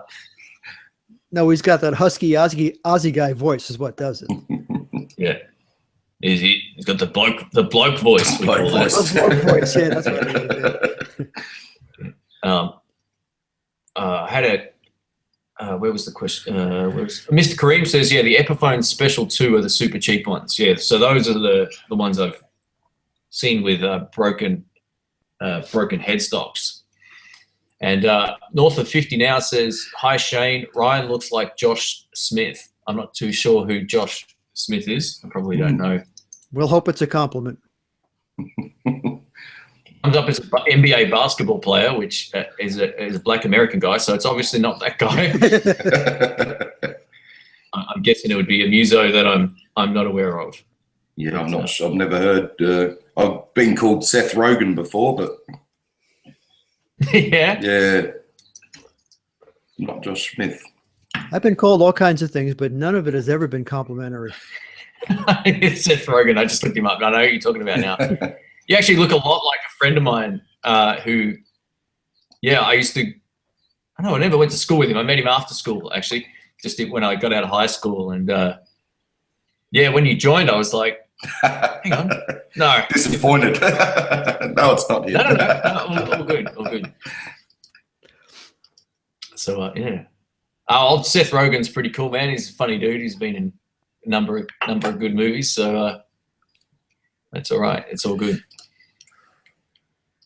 So I got told he's a great American blues guitarist. Oh, okay, cool. Well, there you go. What are you doing there, Ryan? Rolling your own? Yeah. Dr. Pat. So he keeps his husky voice, man. No, I have a friend I used to work with, does the same thing. He rolls his own. Mm. He smokes pipe tobacco in it, though. Oh, yeah, you can do that. He rolls pipe tobacco and he smokes it, Got himself he's got a little machine, he puts it in, pops it in, rolls it out it comes. Looks like it came right out of the tobacco factory. Oh my goodness, there's my brother, Josh Smith. I don't know if you can see that. Hey, there you go. I'll see if I can bring it up on the, hang on. I'll click on that. I can see it. Yeah, there you go. Unbelievable. There you go. Has he got a Les Paul or a Tokai? He's got a Gibson. Yep. Gibson, yeah.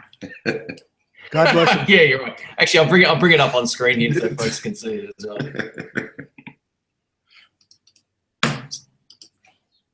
There we go. There you go, dude. He looks like you. He looks like he would be your brother too. Look Can't do the face. He's playing a Telly here, but there you go. He's got his gas face on. Yep.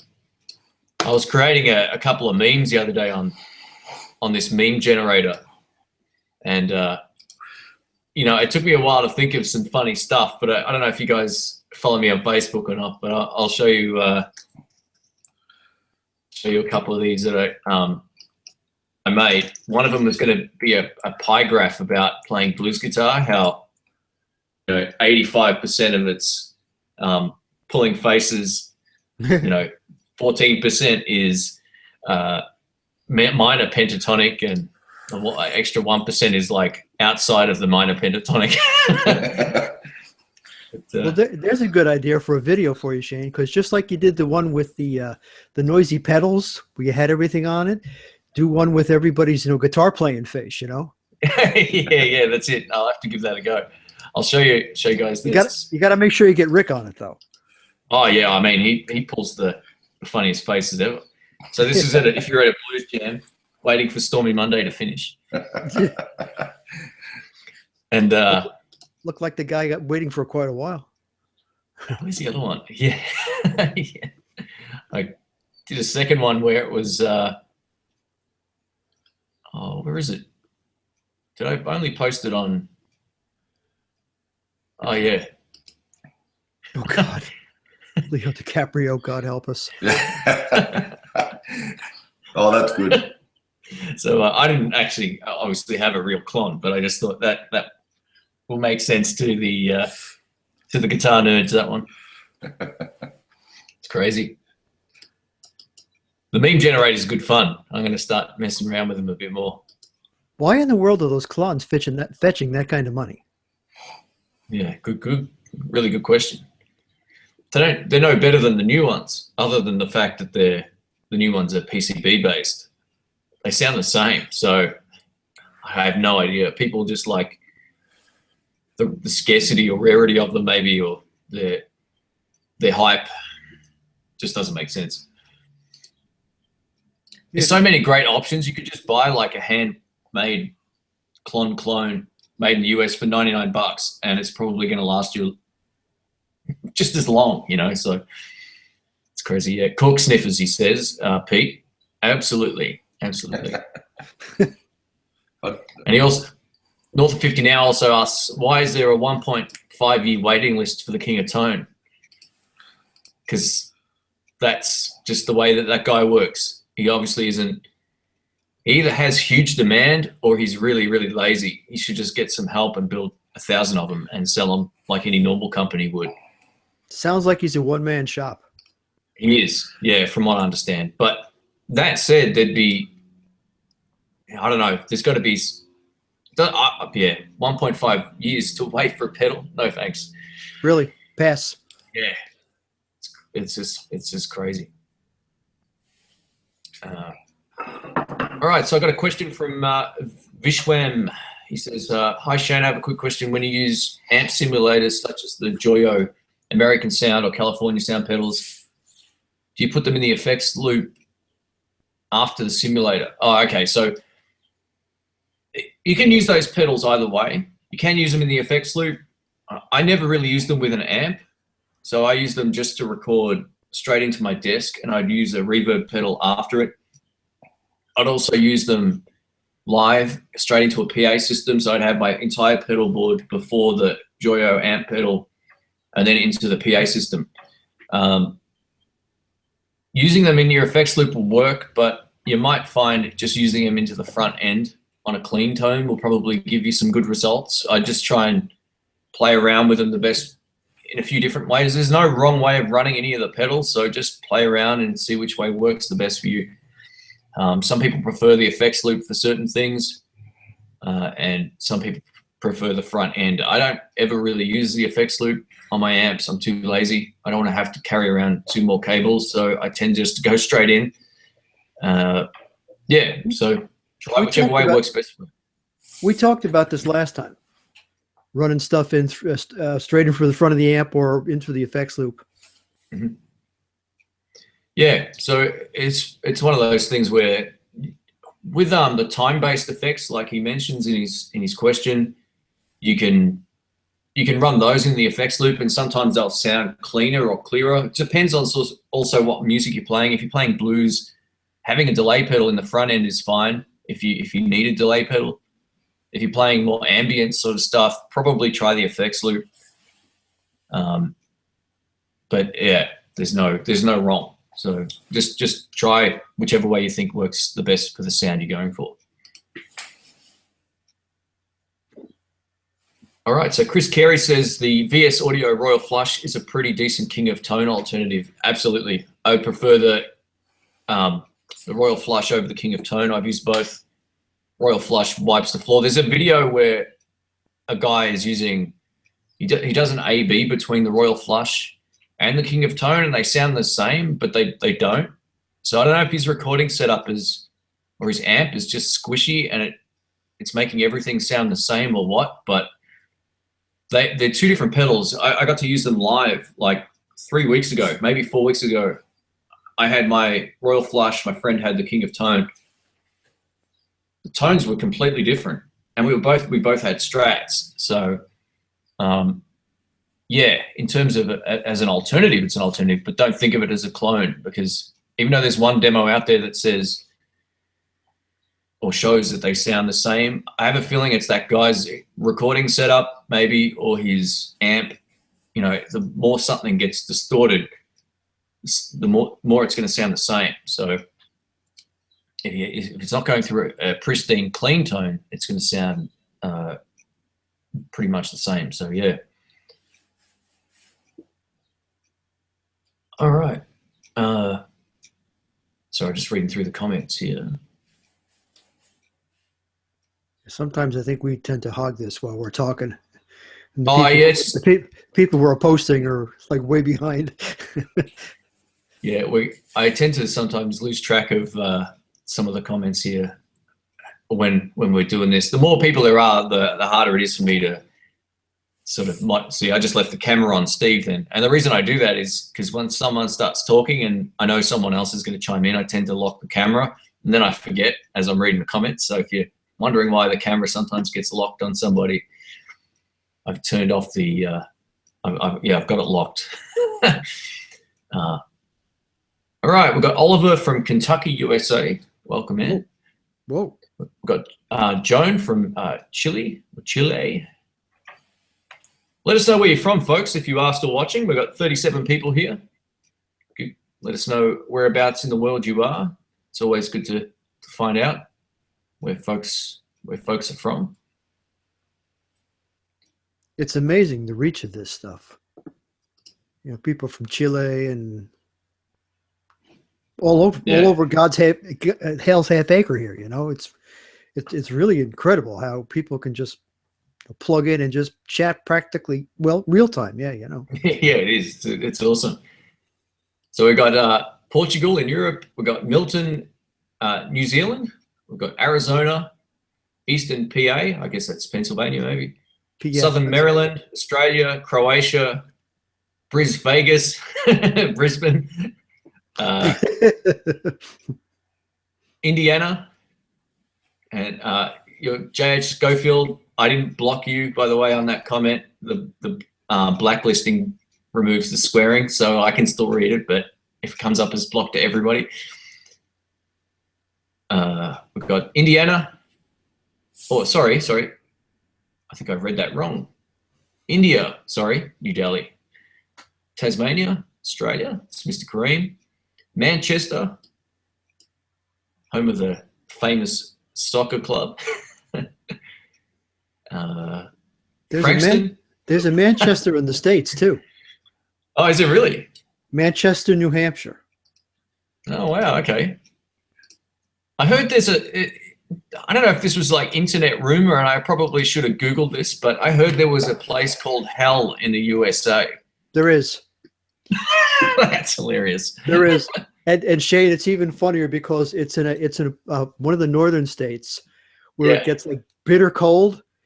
And the funniest bit was there was a photograph in the States here. Whenever they have like, you know, signs of towns, you know, this way, it's usually a green sign with the writing in white. And there was a sign that said hell on it, and there was icicles dripping off it, like hell froze over. It was hysterical. Nice. I'll have to check that out, see if there's any see if there's photos of that on the net. That's hilarious. So we got folks from Switzerland, Alberta, Canada, Jakarta, Indonesia. Cool. Wow. Indiana, not India this time. I got that one right. England, man, wow, far out. Folks are watching from everywhere. So if I missed anyone there, sorry, the chat was flying along. Boston, Mass is where Nick's from. Cool. Boston's one of my favorite cities in the States. It's a pretty nice town. Yeah, reminds me a lot of where I am here, actually, Boston. Yeah, our city is very comparable. That and Vancouver. Yeah, they both kind of remind me of where I'm from. But yeah, very cool. I've been to Boston. I've only seen pictures of Vancouver. Vancouver looks gorgeous. Yeah, it's beautiful. It is. It's one of the cleanest cities I've ever been to as well. And so is Boston, actually. Boston's extremely clean. Melbourne here is pretty clean on the most part, although we're getting like this really huge homeless surge at the moment for whatever reason. It's getting a little bit more like San Francisco here now, which is a bit funny, but well, not funny as in hilarious, but funny as in, you know, odd and incongruous. Yeah, I think the cost of living here is pretty expensive. It's not as bad as Sydney, but for some reason now our homeless thing it's really just surged in the last sort of like 12 months. Whereas you'd only see 1 or 2 homeless people in the city. Now they're everywhere, which I don't know if they're just going to the city for whatever reason, but it's starting to get like San Francisco. It's very, yeah, it's a little saddening. I'd like to see something done to help those folks, you know. You know, when you live in a country that's relatively well off and you find out that there's homeless people that live there, it's almost heartbreaking. You know, it almost makes you want to say, well, who are we as a people that we have countrymen that we don't take care of? Yeah. Well, that's it. And that's like in the US, you know, like they don't take care of their vets properly, all that kind of stuff. That's going to change now. I hope so. And that's one thing I'm actually really looking forward to seeing. That is going to change. Yeah. I don't speak politics on these things normally, but that's one thing I'm hoping that. Yeah, no, I don't want to go any further than that, but that is going to change. Yeah. I really hope they start looking. And I hope they do the same thing for folks here too. Like, you know, we're in all the old wars as well over the years. We, you know, supported the States and other countries as well. So it'd be, good to see that, that taken care of properly at some point. So You got to take care of your vets no matter what. yeah. And Matt Strong from Manchester says same thing with the homeless people over his side of the world. Yeah, so it's such a shame, he says. Yeah. Forrest says, thank you for dropping the politics. Yeah, so that's it. That's all. We don't talk politics. No, we talk guitars.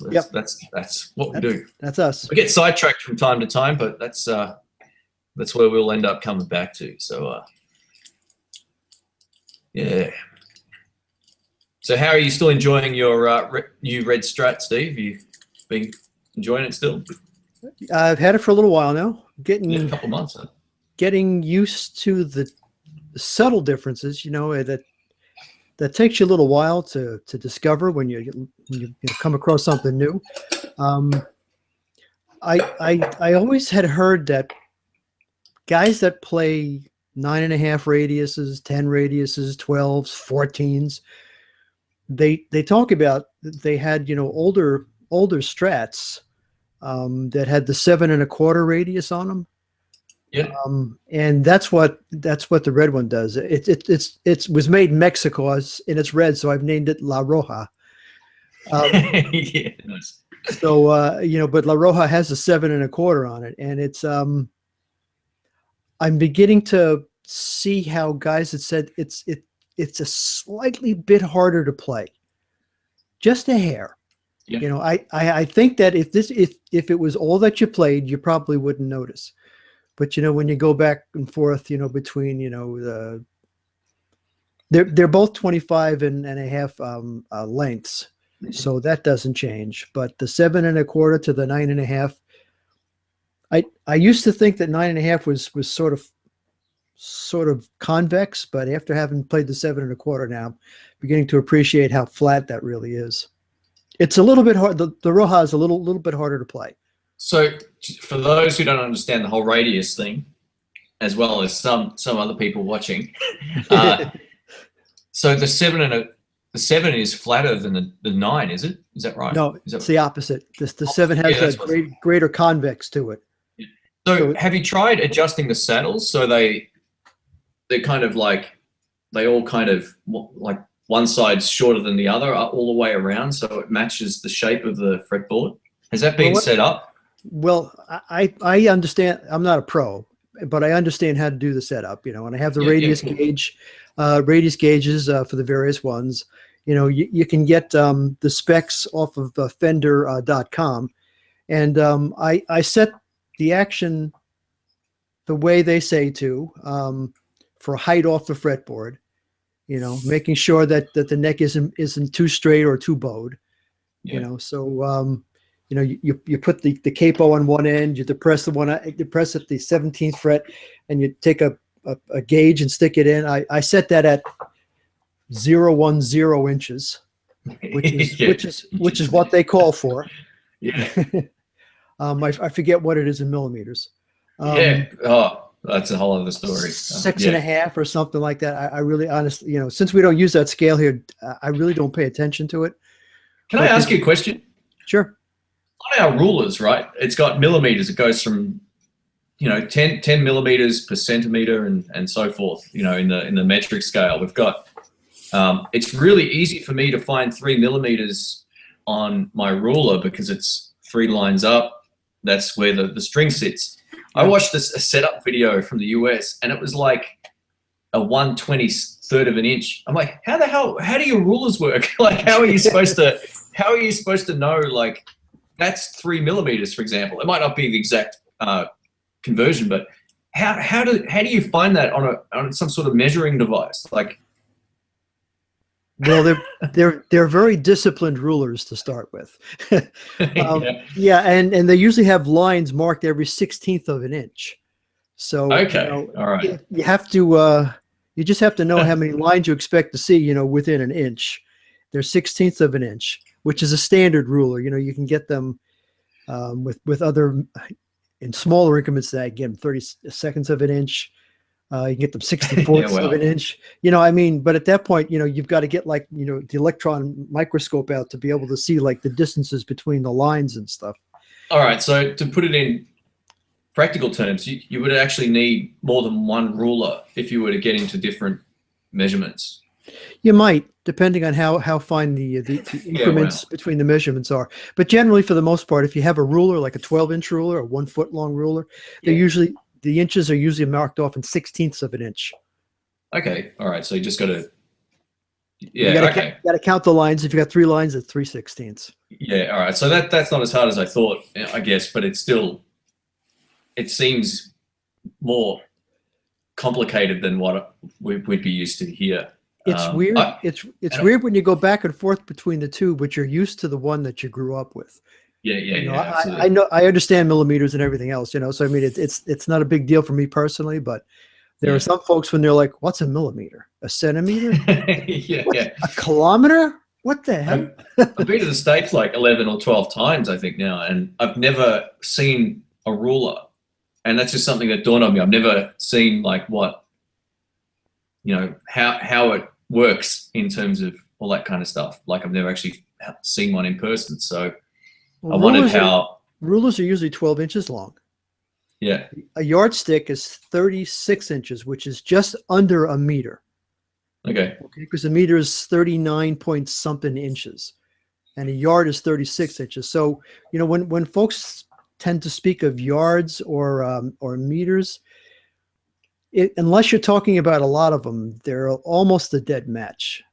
Yeah. Okay. Cool. So a yard and a meter, they're not far apart. They're maybe about 2 inches of difference. So I mean, you're talking about that much difference. I guess in the smaller scope of measurements, that was more of the confusion. Like, yeah. When someone says it's a 25th of an inch or something, I'm like, well, it's maybe a quarter, but I'm not too sure what, if that was actually viewable in an easy form on a US ruler. That was my question. But yeah, if you're saying they go in 16ths normally, I guess you can kind of eyeball between the two lines. But yeah. Anyway, cool. No, thanks. I was interested to find out about that. Oh, and by the way, when you go to Catholic schools in the U.S., the 1 foot ruler is what the nuns whack you on the back of the knuckles with when you're not a good boy. You look very carefully, you can see 10, 11, 12 on the back of my hand here. Man. Wham, Sister Julia Michael. Yeah. Oh wow. Yeah. A bit straight out of the Blues Brothers. Yeah, not far from it. It's a caricature, but it's not far from the truth. All right. Well, what time we got? We got midday here, so that means we've been going over 2 hours. I think. I could be wrong. Be somewhere around there. Time here on the East Coast, I have 8:08 p.m. 20:08, 24-hour time. Cool. So yeah, I usually try to limit these things to about 2 hours. Otherwise, I'll go to 3 or 4, and then my day will be gone. So I'm gonna get up the street and get a few things done and post a few things out. But if we might wrap it up pretty soon. If anyone in the chat has any questions, feel free to ask again if I've missed anything, or if you have any questions for Steve. If you have any questions at all for Ryan, also let us know. And we might wrap this up soon, and we'll go to try and do one again pretty soon. And okay, so Chris asked, "Hi Shane, if I wanted to join the video chat one day, is that something that's easy to do?" Yeah. So what you need to do is email me at intheblues@outlook.com. intheblues@outlook.com. And I send a link to you, and that link you basically load up, or you click on it or paste it into a browser, and it loads up the Google Plus Hangout software. You don't need to do anything else. You can leave YouTube open on a separate window and watch the live stream, but you have to pause the video on YouTube because it's about 12 seconds behind. So if anyone wants to join, just email me at that address, and I'll send out an email, usually the same day of the chat. And the reason I do that is because if I send a link out earlier than the same day, the link will change and no one can join. So there's not a whole lot of heads up other than maybe 30 minutes to an hour sometimes before before the live stream. So yeah, just email me and make sure you've got some headphones or one headphone or whatever. And you know, Shane, a couple of times on YouTube, I guess maybe you let them know ahead of time you were going to have a chat, because when I go on, you know, all the various ones I look at, when I go on to In the Blues, I get this little thing that says, you know, Hangout in 3 days or something. Yeah, I can do that. Yeah, I can definitely set those up. That's no problem. The thing I can't do is send out the email for the people who want to be in the Hangout prior to the day of it, because I found that the link will change from one day to the next. It's not the same, because if I click launch and then send that link, the second time I click launch to actually do the Hangout, that particular link changes. But I can actually absolutely set that up so people can see that ahead of time. Yeah, actually, you know what? I might do that today. I'll set up another one for 2 weeks from now. And you know, it just it doesn't have the link or anything on it. It's just a notice that there's gonna be one.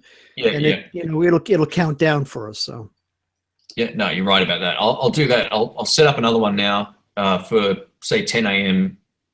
my time, 2 weeks from today. Cool. And yeah, that might be the best way. You're probably right, man. I think that's the best way of doing it. I just wasn't, you know, I'm one of those spur of the moment guys sometimes. So yeah. It's okay. There's a lot to be said for that. All right. So Ostino says, wait before I go. How often do you do the live streams? I try to do them every 2 to 3 weeks. Ideally, I'd like to do them every second week, but over the last couple of months, I've been really busy. Haven't had a lot of time on weekends, and not just busy from YouTube stuff. I've had other stuff going on. So I haven't done them as often as I would like to. But now that I'm back on my time, I'll be able to do more of them again. So yeah, stay tuned. Check out my channel. As Steve mentioned, I'll post up a scheduled live event that folks, you can set a reminder for on YouTube. Also, by the way, if you subscribe to me already and you're watching, where the subscription button is, like on this video that you're watching on YouTube, there's a little bell.